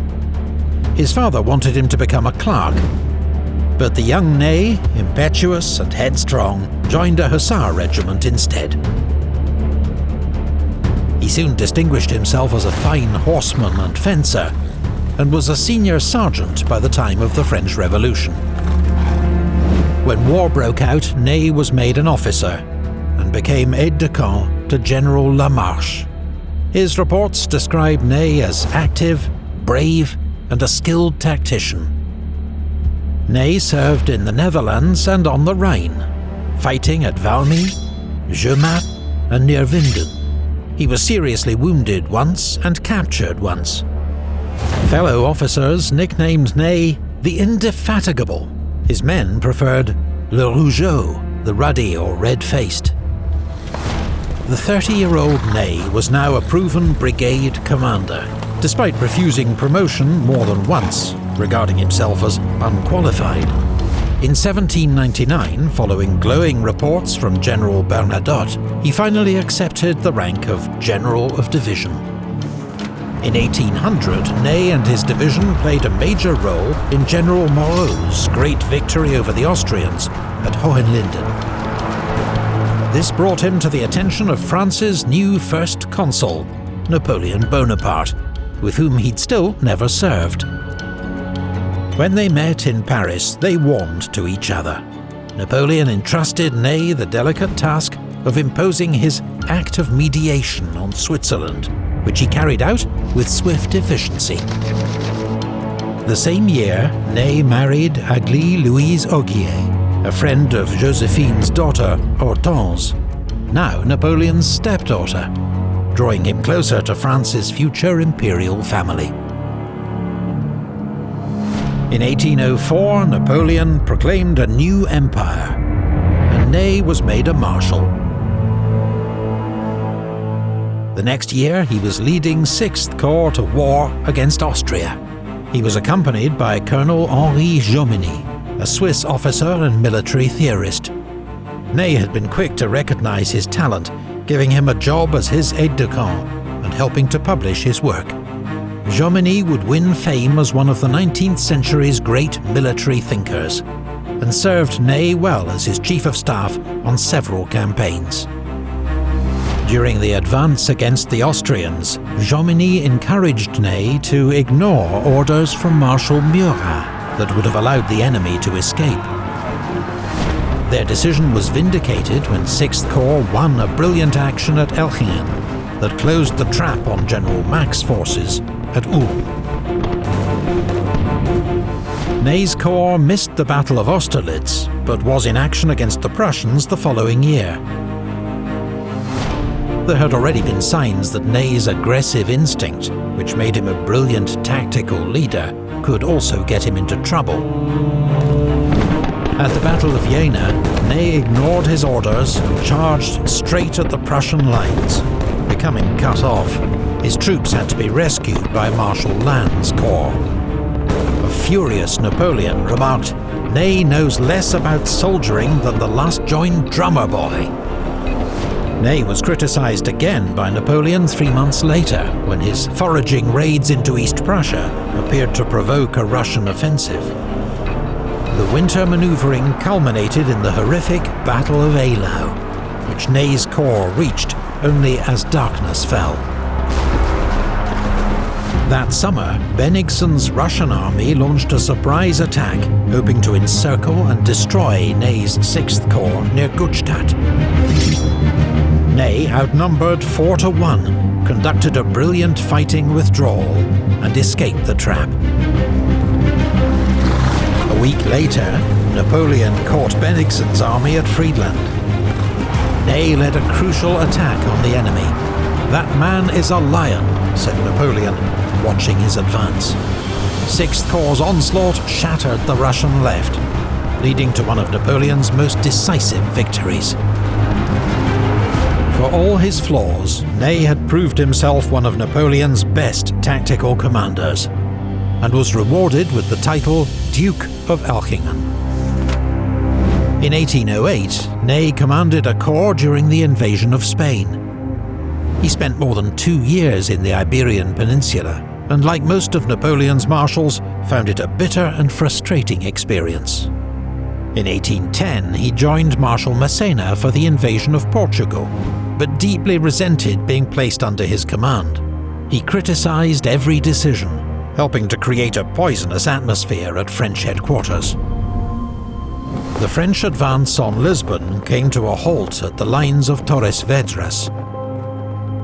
During the subsequent retreat, Ney again demonstrated his brilliant tactical skills, fighting a series of rearguard actions that kept Wellington's troops at bay. But Ney's fury at what he considered Masséna's disastrous leadership boiled over into open insubordination. He was relieved of command and returned to France. But he did not remain in disgrace for long. Napoleon knew Ney's worth in battle, and that the army adored him. He'd been needed in Russia, and was recalled in 1812 with command of 3rd Corps. As the Grande Armée advanced deeper into Russia, Ney was always near the action, leading attacks at Krasny and at Smolensk, where he was wounded in the neck. Amid the slaughter of Borodino, Ney led his corps in attack after attack on the Russian earthworks. When they were finally taken, and he was told that Napoleon would not send in his reserves to follow up their hard-won gains, he exploded with anger. What business has the Emperor in the rear of the army? Since he will no longer make war himself, let him return to the Tuileries and leave us to be generals for him. It was typical of Ney's lack of restraint, but his blind faith in the Emperor did not survive Russia. Henceforth, he'd fight only for France. It was during the retreat from Moscow that Ney ensured his place among the legends of military history. Just 2 weeks into the retreat, the Russians routed Davout's rearguard at Vyazma, and Ney and 3rd Corps took over. Ney was not only an instinctive tactician and apparently immune to fear or fatigue, he could inspire or bully other men into superhuman feats of bravery and endurance. A French officer later recalled, "I can see him still at the spot where the fighting was hottest, speaking to the men, indicating to the generals what positions they should take up, animating all hearts with the confidence that flashed from his glances. He made an effect on me I don't know how to describe." At Krasny, when the rearguard got cut off from the rest of the army, Ney angrily rejected calls to surrender and led his men in an astonishing forced march across enemy territory, crossing the frozen Dnieper River at night, personally pulling men from the river when they fell through the ice. Surrounded by Cossacks and down to 800 fighting men, they formed square and kept moving. Ney was more than a hero to the army. He was its talisman. News of his escape caused rejoicing throughout the army. Napoleon himself remarked, "What a soldier! The army is full of brave men, but Michel Ney is truly the bravest of the brave." Ney led the rearguard for the rest of the retreat, and according to legend, was the last man to cross the Niemen River into Poland. His leadership helped many thousands of soldiers to make it back alive. Ney was rewarded with the title Prince of the Moskva, and continued to serve throughout 1813, though his relations with the Emperor, and Marshal Berthier in particular, were increasingly strained. At Lützen, Ney was moved by the conduct of his young conscripts, who bore the brunt of Blücher's surprise attack, but fought back bravely, helping to win victory. Napoleon then entrusted Ney with command of 3 army corps, 84,000 men. But the plan for him to fall on the enemy's flank at Bautzen went awry. Badly drafted orders led to delay, and the coalition army was able to escape. Ney fought in the Emperor's great victory at Dresden, but 10 days later at Dennewitz, his limitations as an army commander were horribly exposed. Throwing himself into an attack, he lost control of the battle, and was badly beaten by Bernadotte's Army of the North. Ney was devastated by his defeat, but Napoleon kept him in command of his northern wing. At the gigantic 4-day Battle of Leipzig, he commanded the northern sector, holding the line until a shoulder wound on the last day forced his return to France. He rejoined the army in 1814 and fought in the defence of France, commanding the Young Guard, and personally leading a bayonet charge at the Battle of Montmirail. In April, Ney, outspoken as ever, was among the first to confront Napoleon with the reality of his position and force his abdication. Ney was feted by the restored Bourbon monarchy as France's greatest soldier, but he could not hide his contempt for the returning aristocrats who treated his family with disdain. When the king's niece reduced his wife to tears, Ney confronted her, shouting, "I and others were fighting for France, while you sat sipping tea in English gardens." In February 1815, Napoleon escaped from exile on Elba and landed in France. Ney was horrified by the prospect of civil war, and promised the king that he'd bring Napoleon back to Paris in an iron cage. But he soon saw that the army was flocking to Napoleon's banner. When Napoleon appealed to him directly as the hero of Borodino, Ney made the fateful decision to cast in his lot with the Emperor once more. When Napoleon advanced into the Netherlands in June to take on Wellington and Blücher's armies, Ney commanded his left wing. But he made a string of blunders.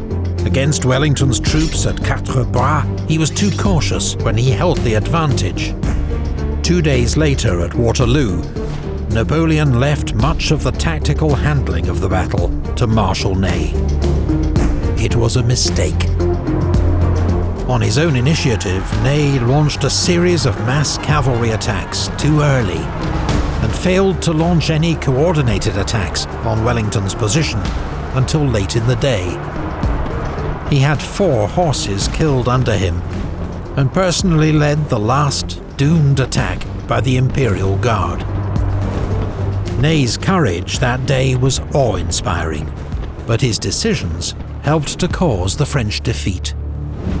In the aftermath, Ney spurned several chances to flee France, and was arrested for treason by the restored monarchy. A military court refused to pass sentence, so his case went to the Chamber of Peers. With the king's allies demanding that an example be made of Ney, the outcome of his trial was never in doubt. 5 of Ney's fellow marshals were among a large majority who voted for the death penalty. On the 7th of December 1815, he was marched into the Luxembourg Gardens in Paris. "Soldiers, when I give the order to fire, fire at the heart," he told the firing squad. "Wait for the order, it will be my last to you. I protest against my condemnation. I have fought 100 battles for France, and not one against her."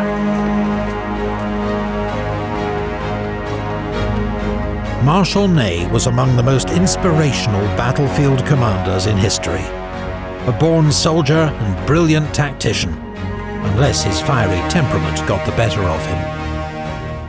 He lacked the confidence for high command, but under the Emperor's supervision, he proved one of the Grande Armée's greatest combat leaders.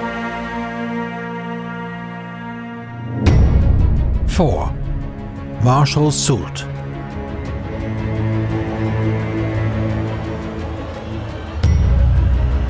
Jean de Dieu Soult was from a small town in southern France, and enlisted in the Régiment Royal, aged 16. He became a tough, capable sergeant, and in the build-up to the Revolutionary Wars, joined a new battalion of volunteers as their drill instructor. Soult's self-confidence and bearing meant he was soon made an officer. The unit went into action against the Prussians in 1793. In a brutal baptism of fire, half the battalion became casualties, though Soult's own conduct was praised. After a spell on the staff of General Hoche, he joined General Lefebvre's crack Vanguard division. Soult learned much from Lefebvre, a future fellow marshal, serving first as his chief of staff and later as his best brigade commander. Soult's rise from sergeant to brigadier general took less than 3 years. In the process, he won a reputation as an organized and decisive commander and brilliant tactician. He also began a bitter, long-lasting feud with another rising star, General Michel Ney. In 1799, Soult established himself as one of France's best divisional commanders, fighting under Masséna's command at the Battle of Zurich. He was then put in charge of 3 divisions to pursue General Suvorov through the Alps, proving his ability for high command. In his report to France's new first consul, Napoleon Bonaparte, Masséna wrote, "For judgment and courage, Soult has scarcely a superior." The next year, Soult and Masséna were besieged in Genoa. Soult led a series of daring raids on the Austrian lines, until he was shot in the knee and captured. He was robbed and spent days in agony in a filthy hospital, an episode that may explain Soult's later reluctance to lead from the front. On his return to Paris, Soult received a hero's welcome from Napoleon. His rewards included an honorary rank as Colonel General in the Consular Guard, plus command of troops assembled at Saint-Omer for Napoleon's planned invasion of England. Soult, the old drill instructor, imposed strict discipline and trained his men hard, earning the nickname Bras de Fer, Iron Arm. Even Napoleon wondered if he was being too severe, to which Soult replied, "Those that can't handle what I myself endure will be left behind in the depots. Those that can will be fit to conquer the world." In 1804, Napoleon proclaimed his new empire, and Soult received his Marshal's Baton. The next year, his impeccably drilled troops became 4th Corps, the largest corps of the Grande Armée, and marched east to take on the 3rd Coalition. That December at Austerlitz, Napoleon entrusted Soult's corps with the main attack on the enemy centre. As he issued his final orders to his marshals, the Emperor turned to Soult last and said, "As for you, Soult, I say only, act as you always do." 4th Corps' attack was the decisive blow of the battle, though its success owed much to Soult's exceptional divisional commanders, Saint-Hilaire and Van Damme. With victory won, Napoleon acclaimed Soult the foremost manoeuvrer in Europe. However, it was observed that Soult was now less inclined to expose himself to enemy fire, taking a more managerial approach to command, though his planning, organisation and tactical instinct remained superb. The next year, Soult's corps played an important role at the Battle of Jena, and in the pursuit of the defeated Prussian army that followed. In the brutal winter battle at Eylau, his troops held the centre of the line. Soult's relationship with Napoleon was excellent, and the Emperor frequently turned to him for advice, much to Marshal Berthier's annoyance. In 1808, Soult was ennobled as the Duke of Dalmatia, and later that year led a corps in Napoleon's invasion of Spain. When the Emperor returned to France, he entrusted the pursuit of the British army to Marshal Soult. The British nicknamed Soult the Duke of Damnation, and he harried them through the mountains of Galicia to La Coruña. But in battle, he could not break their lines, nor prevent their escape by sea.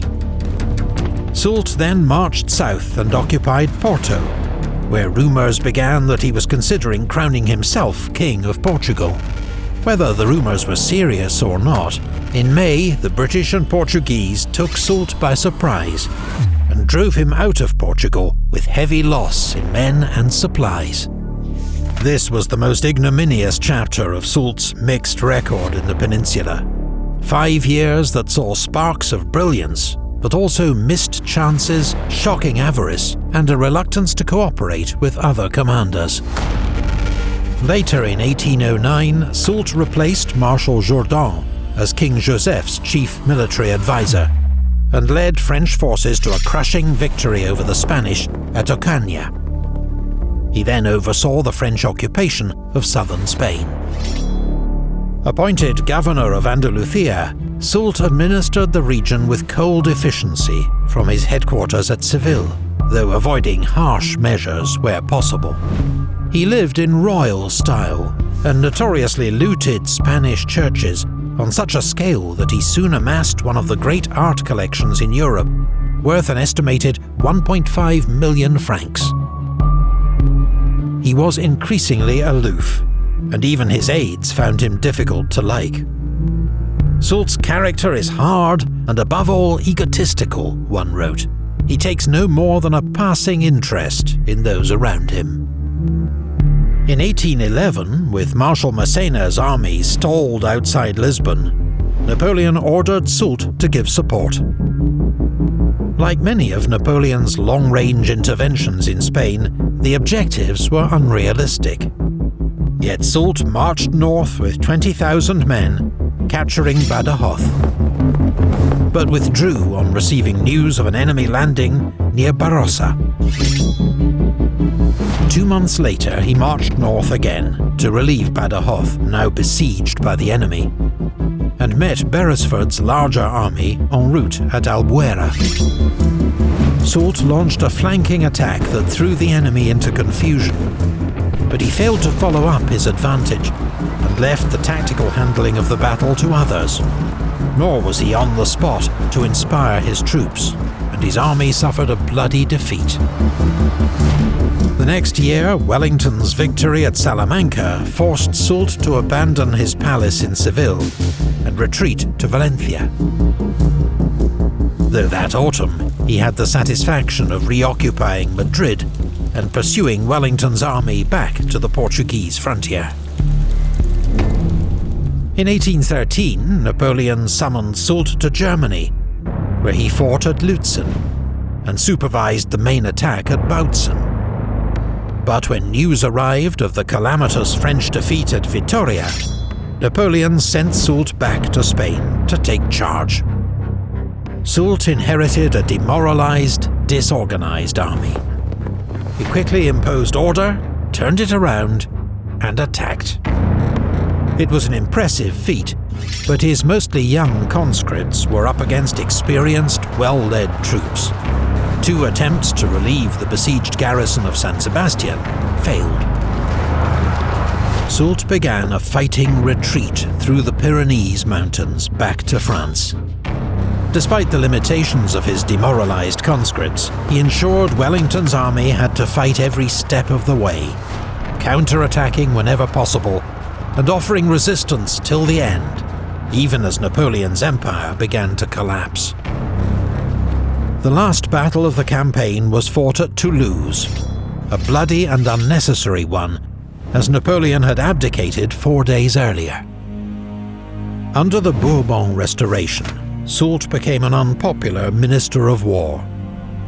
Like Marshal Ney, he initially opposed Napoleon's return from exile, but saw which way the wind was blowing and rallied to the Emperor. Napoleon made several dubious appointments in 1815. One was to pick Soult as his new Chief of Staff, replacing Marshal Berthier.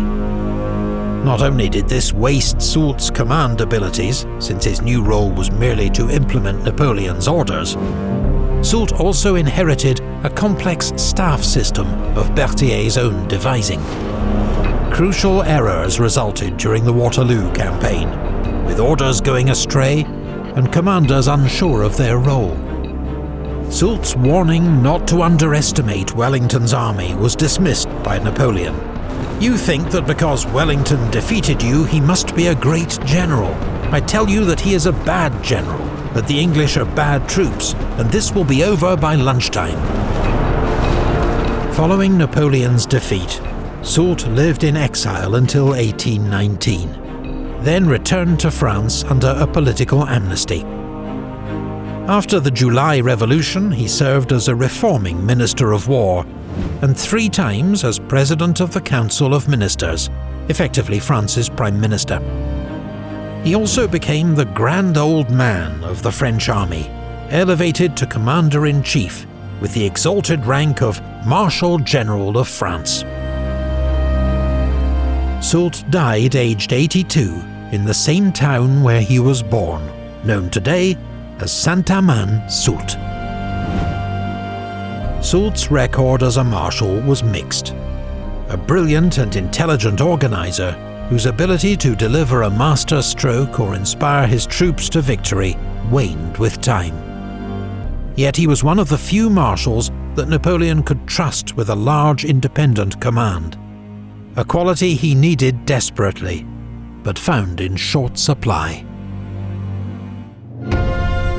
So far, we've met Marshals Pérignon, Brune, Sérurier, Kellermann, Grouchy, Moncey, Poniatowski, Jourdan, Bernadotte, Augereau, Lefebvre, Mortier, Marmont, Saint-Cyr, Oudinot, Victor, Murat, Bessières, MacDonald, Masséna, Suchet, Ney, and Soult. 3. Marshal Berthier.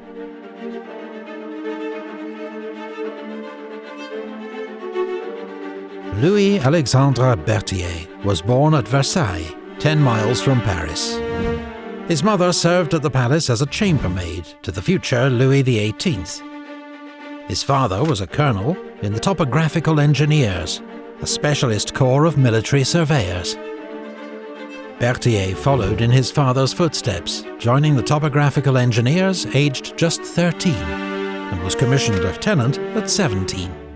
He proved a talented and diligent staff officer. 10 years later, he accompanied General Rochambeau to America as part of French support to the colonists in their War of Independence, and witnessed the British defeat at Yorktown. By the time the French Revolutionary Wars broke out, Berthier was a brigadier general with 25 years' service, who'd studied and given much thought to the problems of military organization and command. A reputation for outstanding staff work meant his services were in high demand, and he served as Chief of Staff to Rochambeau, Lafayette, and Luckner. But during the Terror, ties to these politically suspect generals put Berthier himself under the spotlight. He was stripped of his rank and not officially reinstated until 1795, when he became Chief of Staff of the Army of Italy. A Chief of Staff led the Staff Section, which was responsible for turning the general's orders into action, by drafting written instructions which were sent out by courier. as well as every aspect of army administration, ensuring efficient movement and supply, and collating reports on the enemy, terrain, roads, and anything else that might affect operations. Berthier, building on recent trends in French staff practice, now developed his own comprehensive staff organisation. He established 3 sections: his personal office or cabinet, mostly skilled civilian clerks who handled troop movements, transcribed orders, filed reports, and collated intelligence on enemy forces. His private military staff, made up of aides-de-camp, liaison officers and couriers. And the general staff itself, headed by the First Assistant Major General, also divided into 3 sections. The first dealt with additional troop movements, plus auxiliary services such as hospitals, military policing, prisoners of war, and security of supply lines. The second section organised the army's camps and billets. The third section was the topographical section, responsible for maps and reconnaissance. The general structure of Berthier's system changed little over the next 18 years and proved uniquely effective at handling the challenges posed by a new era of European warfare. Its chief beneficiary would be the Army of Italy's new commander, Napoleon Bonaparte. Napoleon also discovered that his chief of staff possessed immense personal qualities, a heroic capacity for work, meticulous memory and attention to detail, and devotion to duty and discipline. Crucially, he had a gift for turning Napoleon's verbal, sometimes vague, commandments into clear, concise written orders that made sense to his officers and later marshals. Napoleon and Berthier established a highly effective working relationship that would last until 1814. It relied on Berthier's complete acceptance of his subordinate role. He played no part in devising strategy and never challenged or contradicted Napoleon except on points of logistical detail. When a friend queried his devotion to Napoleon, who was an extremely demanding and short-tempered boss, Berthier replied, "Remember that one day it will be a fine thing to be second to Bonaparte." Berthier's hard work and brilliant staff system underpinned all Napoleon's successes in Italy and beyond. They spent so much time together, Berthier was nicknamed Napoleon's wife. He was personally brave too, leading an attack at Lodi and a cavalry charge at Rivoli.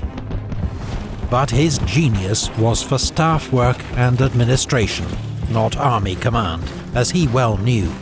When he briefly inherited command of the Army of Italy in 1797, he begged Napoleon to return as soon as possible to take over. Berthier played a crucial role in planning Napoleon's Egyptian expedition of 1798, and masterminded his famous crossing of the Alps in 1800, which saw French troops advance almost 100 miles through the mountains in just 8 days. The same year, Napoleon made Berthier Minister of War, putting him in charge of all French military administration. When Napoleon proclaimed his new empire in 1804, Berthier was the first name on the list of new marshals, with seniority over all others. The next year, his role as Chief of Staff, or Major General of the Grande Armée, was officially confirmed. In the fast-moving campaign of 1805, Berthier's system ensured Napoleon always had up-to-date information about the location and strength of his own forces, as well as the latest reports on enemy movements, from scouts, spies, and prisoners. Such advantages helped him achieve the stunning encirclement of Mack's Austrian army at Ulm. On campaign, Berthier and the Emperor often travelled together in the imperial coach, working without pause. His workload was immense, but so too were the rewards. Following the victory at Austerlitz, Napoleon made Berthier the hereditary sovereign prince of Neuchâtel and Valengian, with an enormous private income.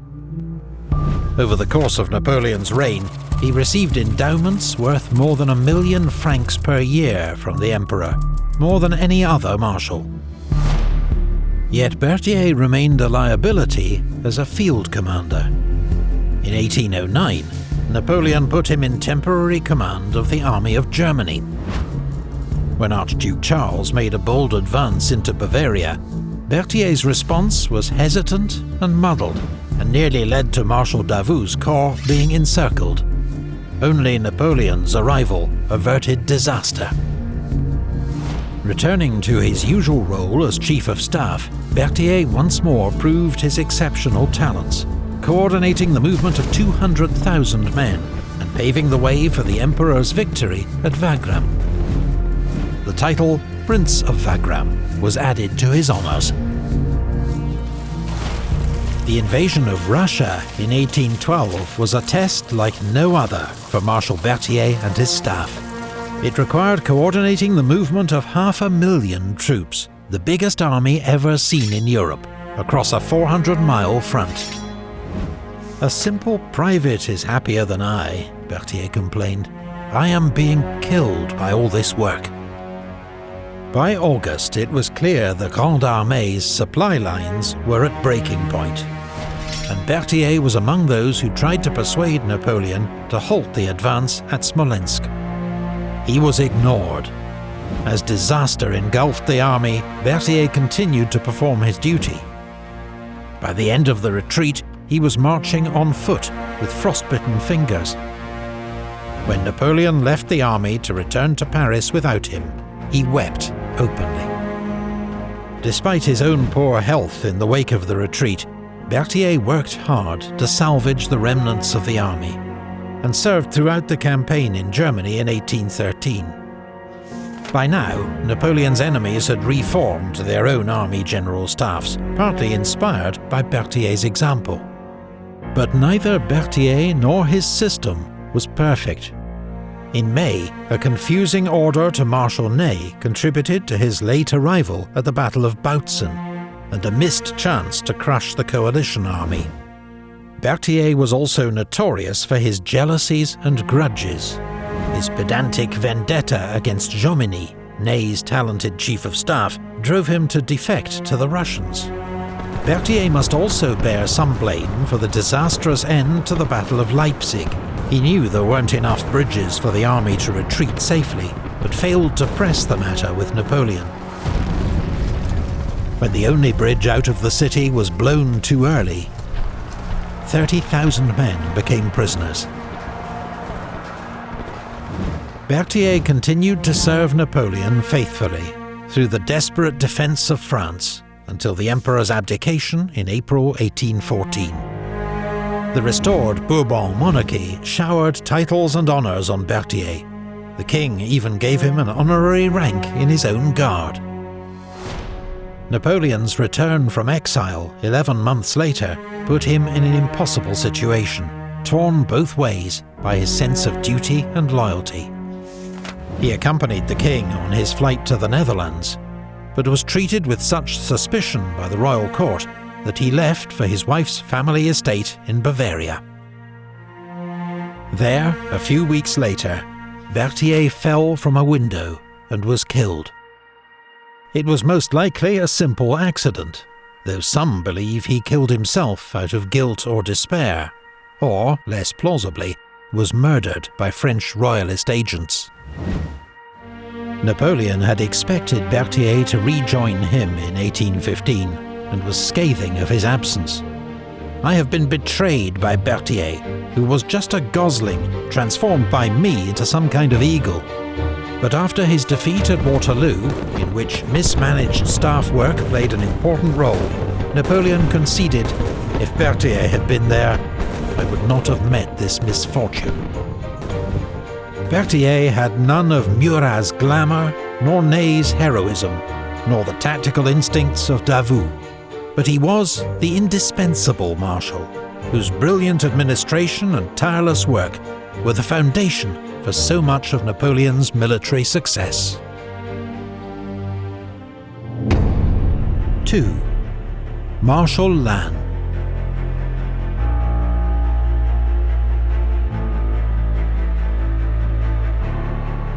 Jean Lannes was a farmer's son from Gascony, who quit his job as a dyer's apprentice to join the local volunteer battalion in 1792. Energetic and charismatic, he was immediately elected to be an officer by his comrades. The unit was sent to fight the Spanish on the Eastern Pyrenees front, where Lannes proved a brave and active officer. He distinguished himself in several actions and was promoted to command the regiment. Lannes was then transferred to Italy as part of General Augereau's division, where his bold, aggressive leadership won praise from General Masséna, and then a dago from General Bonaparte himself, who rewarded Lannes with command of a grenadier brigade in the army's advance guard. A month later, at the Battle of Lodi, Colonel Lannes was first across the river, leaping off the bridge and wading ashore under enemy fire. At the Battle of Arcolay, he was wounded twice, but when he heard the French were retreating, he left the dressing station to lead a fresh attack, which probably saved Napoleon from capture or worse. Napoleon later presented the flag he'd waved at the battle to Lannes, and a special bond was formed between them, based on mutual respect and loyalty. Lannes was promoted to Brigadier General, and in 1798 joined Napoleon's expedition to Egypt. He played a prominent role in the campaign, helping to suppress the revolt in Cairo and leading the assaults on Jaffa and Acre, where he was shot in the neck and only saved from certain death by his men, who carried him back to safety. At the Battle of Abu Qir, Lannes' infantry worked with Murat's cavalry to inflict a crushing defeat on the Ottoman army. While recovering from his latest wounds in this battle, Lannes received painful news from home. His wife had given birth to another man's child. He returned to France with Napoleon in October, and divorced his wife not long after. When Napoleon staged his coup of 18 Brumaire, Lannes helped to ensure the army's loyalty. The next spring, Napoleon's army marched over the Alps into Italy. Lannes' vanguard led the way, and at Montebello encountered an Austrian force that outnumbered it 2-1. Lannes was able to win a brilliant victory thanks to crucial support from General Victor. Just 5 days later, his division played a key role in Napoleon's great victory at Marengo. Lannes never forgot a favour. He and Victor remained firm friends. But he also never forgot a grudge, was notoriously short-fused, and quick to perceive an insult. In 1800, Lannes remarried to Louise Antoinette Guernuc, daughter of a senator, with whom he'd have 5 children. He was also appointed commander of Napoleon's consular guard, but he was dismissed after General Bessières helped expose his mismanagement of the budget, for which Lannes never forgave him. In semi-disgrace, Lannes was sent as ambassador to Portugal, a short, eventful spell in which, against expectation, his soldierly manner won over Portugal's Prince Regent. By 1804, it was clear that all was forgiven. Lannes received news that he'd been made a Marshal of the new French Empire, and orders to return to Paris for Napoleon's coronation. The following year, he took command of 5th Corps of the Grande Armée, forming the vanguard for the advance against the Austrian army in Bavaria. Lannes had to work closely with Marshal Murat, a bitter rival since a falling out in Egypt, but they put their differences aside. Together, they bluffed an Austrian commander into surrendering a vital Danube bridge by persuading him that an armistice had been signed. At one point, Lannes even snatched the fuse from a soldier's hand as he prepared to light the explosive charges. The day before the Battle of Austerlitz, Lannes' quick temper got the better of him. He demanded to fight a duel with Marshal Soult, who in his eyes had made him look foolish in front of the Emperor. Soult ignored the challenge.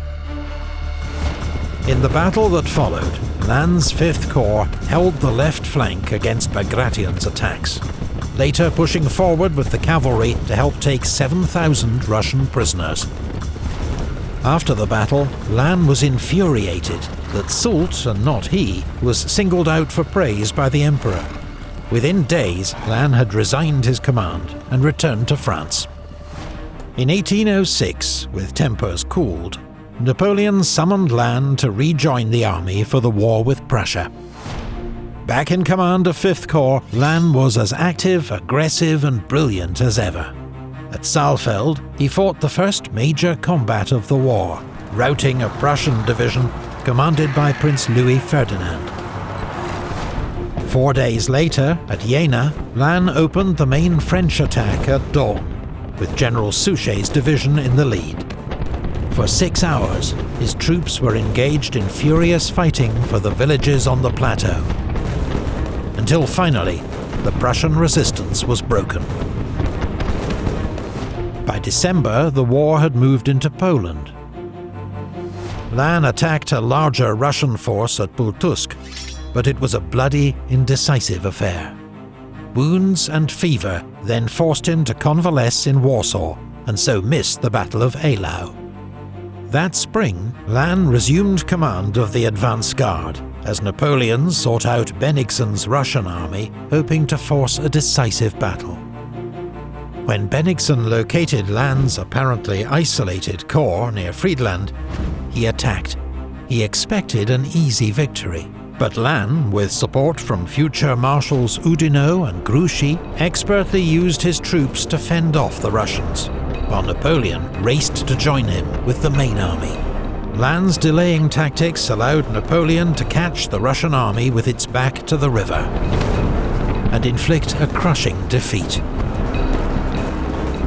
The following year, Lannes was ennobled as Duke of Montebello, and joined Napoleon for the invasion of Spain, despite suffering a serious riding injury en route. Taking command of Marshal Moncey's 3rd Corps, Lannes routed a Spanish army at the Battle of Tudela, sending the enemy fleeing in 2 directions. He was then given command of the siege of Zaragoza. Spanish soldiers and civilians defended the city with legendary courage, but Lannes' leadership and methodical house-by-house approach ensured ultimate victory at a high price. Even Lannes was left shaken by the savagery of the fighting, writing to Napoleon, "Sire, this is a horrifying war." Napoleon recalled Lannes for the war with Austria in 1809. His Provisional Corps formed the vanguard for Napoleon's 4-day campaign, a series of quick victories over the Austrians that culminated in the Battle of Egmont. Napoleon next needed Regensburg taken quickly, and so, as usual, he turned to Lannes. After the first assault wave was mown down, Lannes' call for volunteers went unanswered. Furious, he picked up a scaling ladder and shouted, "I'll show you that before I was a marshal, I was a grenadier, and still am." As he rushed forward, his aides grabbed the ladder from him, reorganized the men, and led a successful attack. After occupying Vienna, Napoleon ordered his army to cross the Danube in pursuit of the Austrians. Marshals Lannes and Masséna led the way across improvised bridges, supported by Marshal Bessières' cavalry. It was soon clear that Napoleon had miscalculated, and that they faced not just an Austrian rearguard, but the full might of Archduke Charles's army. Masséna held the village of Aspern, while Lannes organized the defense of Essling. But desperately needed reinforcements and ammunition were held up, as the Austrians floated obstacles downriver to smash the fragile bridges. Lannes' old rival, Marshal Bessières, was placed under his temporary command. Lannes sent repeated orders for him to charge the enemy, in language that verged on an accusation of cowardice, and that evening the 2 marshals nearly came to blows. The next day, Lannes' corps led an attack on the Austrian centre, but was driven back by the weight of enemy fire.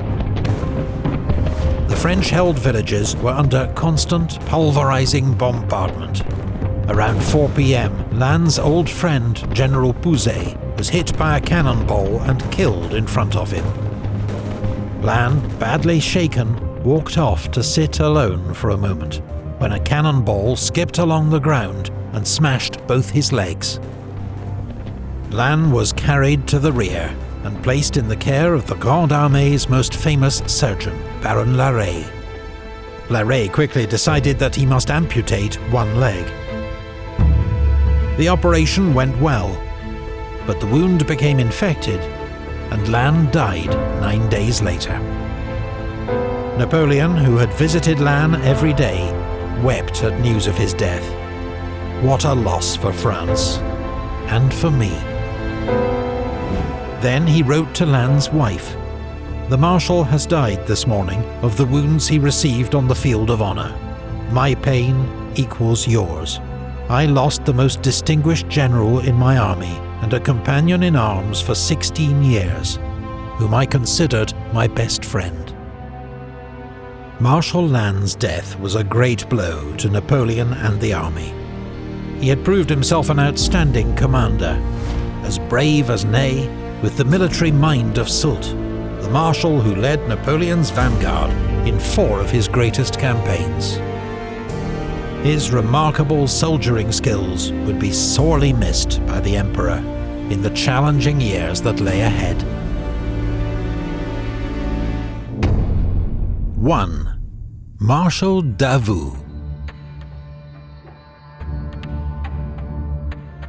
Louis-Nicolas Davout was born into a noble family from Burgundy, with a tradition of military service that went back to the Crusades. At 15, he was sent to the military school in Paris, just missing a young Napoleon Bonaparte, who'd graduated a few weeks before. In 1788, Davout was commissioned into the Royal Champagne Cavalry Regiment, but within a year, his vocal support for the French Revolution had got him into deep trouble. He was forced to resign his commission and spent 6 weeks in prison. In 1791, Davout joined a local volunteer battalion and was elected its deputy commander. The next year, France was at war with Austria and Prussia, and Davout soon proved himself a brave, highly organised and energetic officer. He also won praise for attempting to prevent his commanding officer, General Dumouriez, defecting to the Austrians, though he was not successful. The incident did speed Davout's promotion to Brigadier General. But the revolution was now entering its most extreme phase. A new law barred ex-aristocrats from the army, and Davout had to resign his commission once more. A year passed before he was reinstated, with command of a cavalry brigade in the army of the Moselle. He led a series of daring operations against the Austrians, winning particular praise from General Desaix, who became a close friend. In 1798, Desaix introduced Davout to his friend, General Bonaparte.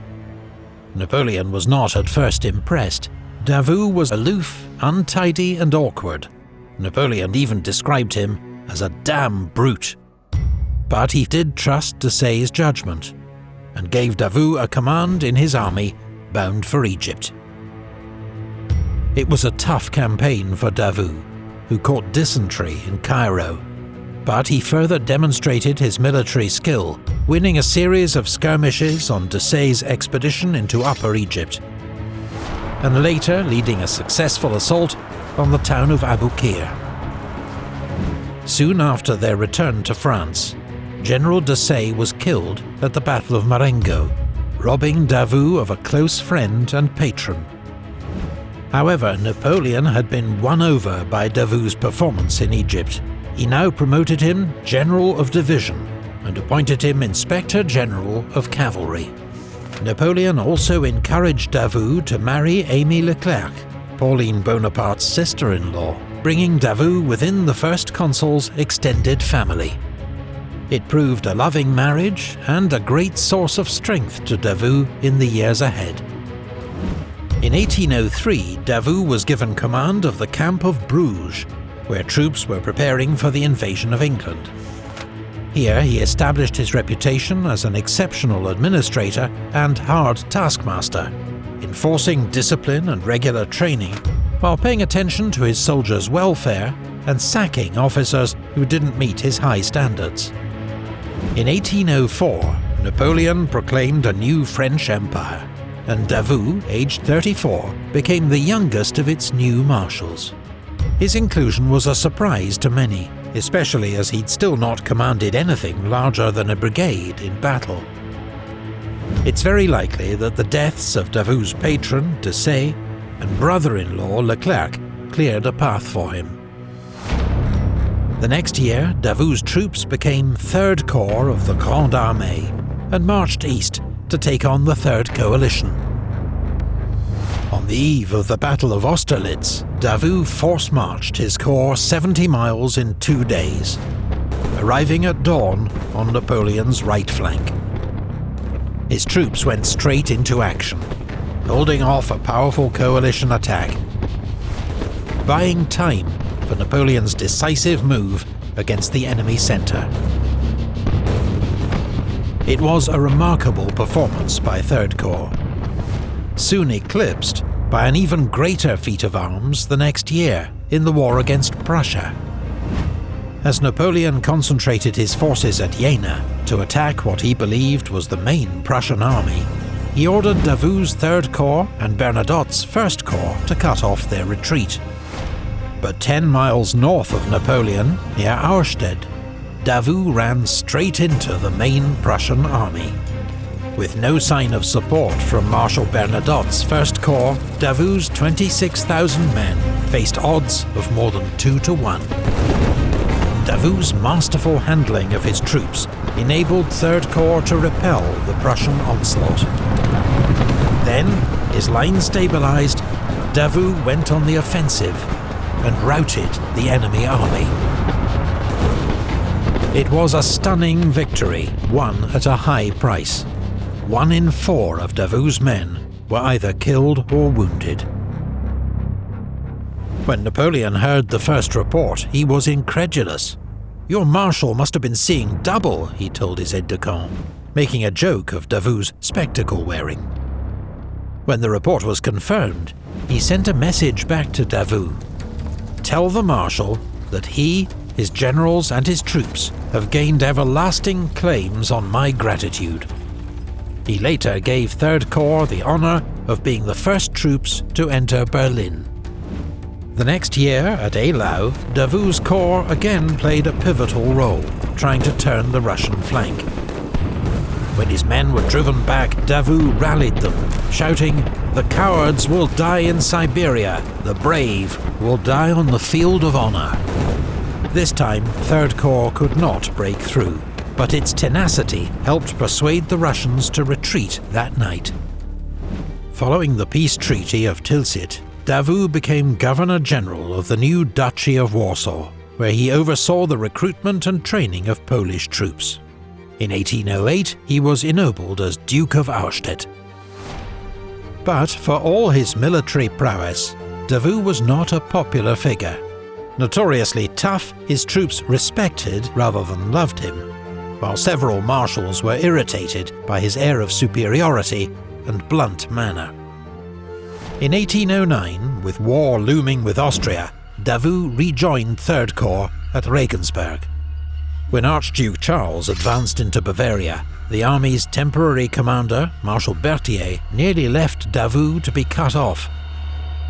As soon as Napoleon arrived, he ordered Davout to withdraw. It was almost too late, but with immense skill, Davout and 3rd Corps were able to fight their way clear and rejoin the army. Davout played a major part in the counter-offensive that followed, known as the 4-Day Campaign, pinning Austrian forces at Egmont, until Napoleon arrived to deliver the decisive blow. A month later, at the Battle of Aspern, Davout and 3rd Corps never made it across the river. The marshal's role was limited to trying to sort out the crisis at the bridges, until the French were forced to withdraw. When the army crossed the Danube again 6 weeks later, Davout was in his usual post on the right wing. On the first day of the Battle of Wagram, The Emperor criticised Davout for his slow attack. But the Iron Marshal, as he was now known, was saving his men for what he knew lay ahead. The next day, Davout's troops fought off a major Austrian dawn assault, then launched their own attack, gradually driving in the enemy left flank, helping to make Austrian retreat inevitable. Davout and his corps had emerged from another major campaign as heroes. The grateful Napoleon bestowed on him a new title, Prince of Egmont. For a few years there was peace in Central Europe. Davout spent most of it in Hamburg, in his new role as Governor-General of the Hanseatic cities, cracking down on corruption and illegal trade with Britain. In 1812, Napoleon entrusted him with the enormous task of organising the Grande Armée for the invasion of Russia. Davout's First Corps alone was 72,000 strong, as big as Napoleon's entire army at Austerlitz. When it crossed the Niemen River in June, its troops were so well turned out that one observer compared them to the Imperial Guard itself. Davout's giant corps was the spear tip of Napoleon's invasion. He mauled Bagration's Second Army at Saltanovka, but could not prevent its escape. 3 weeks later, his troops were in the thick of the fighting at Smolensk. But Davout's lack of allies among the other marshals began to show. Many were keen to see him taken down a peg or two, including Napoleon's Chief of Staff, Marshal Berthier, and perhaps even the Emperor himself. When Davout got into a row with Marshal Murat, whom he regarded as incompetent, Napoleon decided in Murat's favour, giving him one of Davout's divisions. On the eve of the Battle of Borodino, the Emperor dismissed Davout's request to outflank the Russian defences. "You are always for turning the enemy," he told him. "It is too dangerous a movement." In the bloody battle that followed, Davout's corps led the frontal attack on the Flèche earthworks. The Marshal himself was injured when his dying horse rolled over him, but remained on the field directing the attack, which was, ultimately, successful. 6 weeks later, the Grande Armée began its infamous retreat from Moscow. The remains of Davout's corps was ordered to form the rearguard, but he was criticised for moving too slowly. Near Vyazma, a gap opened up, and Russian General Miloradovich pounced. First Corps was routed, and saved only by the quick intervention of Marshal Ney, Eugène and Poniatowski. Ney's corps took over as rearguard, but when he became cut off at Krasny, Davout was widely blamed for not turning back to rescue him, even though it would have been suicidal. The moment highlighted the gulf in charisma between a marshal like Ney, who was loved by the troops, and Davout, who was not. Davout began the 1813 campaign holding Dresden, but when Hamburg was raided by Russian Cossacks, Napoleon sent him north to organise the city's defence. Exactly why Napoleon kept his best marshal in Hamburg while a decisive campaign raged in Saxony continues to puzzle historians. Davout was a stern and effective governor of Hamburg, securing the lower Elbe River and Napoleon's strategic northern flank. He organised a new 13th Corps, and following Napoleon's defeat at Leipzig, withstood a 6-month siege. Davout only surrendered Hamburg in May 1814, after confirmation arrived of Napoleon's abdication. But what difference the Iron Marshal might have made at Bautzen, Dennewitz, Leipzig or Long remains a tantalising what-if. Davout was not welcomed into the restored Bourbon regime like other marshals. His loyalty to Napoleon was despised by the ultra-royalists. Instead, he was forced into retirement and put under police surveillance. When Napoleon returned to France in 1815, Davout and Lefebvre were the only marshals waiting to greet him at the Tuileries Palace. But once again, Napoleon gave Davout a role which, in hindsight, seems a disastrous waste of his ability. Davout was made Minister of War and Governor of Paris. Vital roles requiring a brilliant and loyal administrator, and Davout worked miracles to raise a new army for Napoleon's final campaign. But if Davout, not Grouchy, had commanded the Emperor's right wing in 1815, who knows what might have been. Following the Emperor's defeat at Waterloo, Davout organised the defence of Paris and urged Napoleon to fight on. Later accepting that he must abdicate, Davout ensured Napoleon's safe passage to the coast and submitted to the Bourbons. The Royalists had promised Davout that his officers would not be prosecuted for their conduct. He was furious to discover these assurances would not be honoured. He also testified on behalf of Marshal Ney, but could not save him from a firing squad. Davout was stripped of his rank and income, though they were restored 2 years later, thanks to the intercession of Marshal Macdonald. Davout shunned court, as he always had. His health was failing, and in 1821, the death of his eldest daughter left him grief-stricken. He died 2 years later of tuberculosis, aged 53. Davout, the youngest and least proven of Napoleon's marshals, proved the most capable of all. Cool under fire and a brilliant tactician, he was the ideal corps commander in battle. A superb administrator, he was a stern and loyal deputy for the Emperor in Poland and Germany. His main weakness was his severe and blunt manner, which won few friends and left some even wishing to see him fail. Not something they saw from the Iron Marshal very often.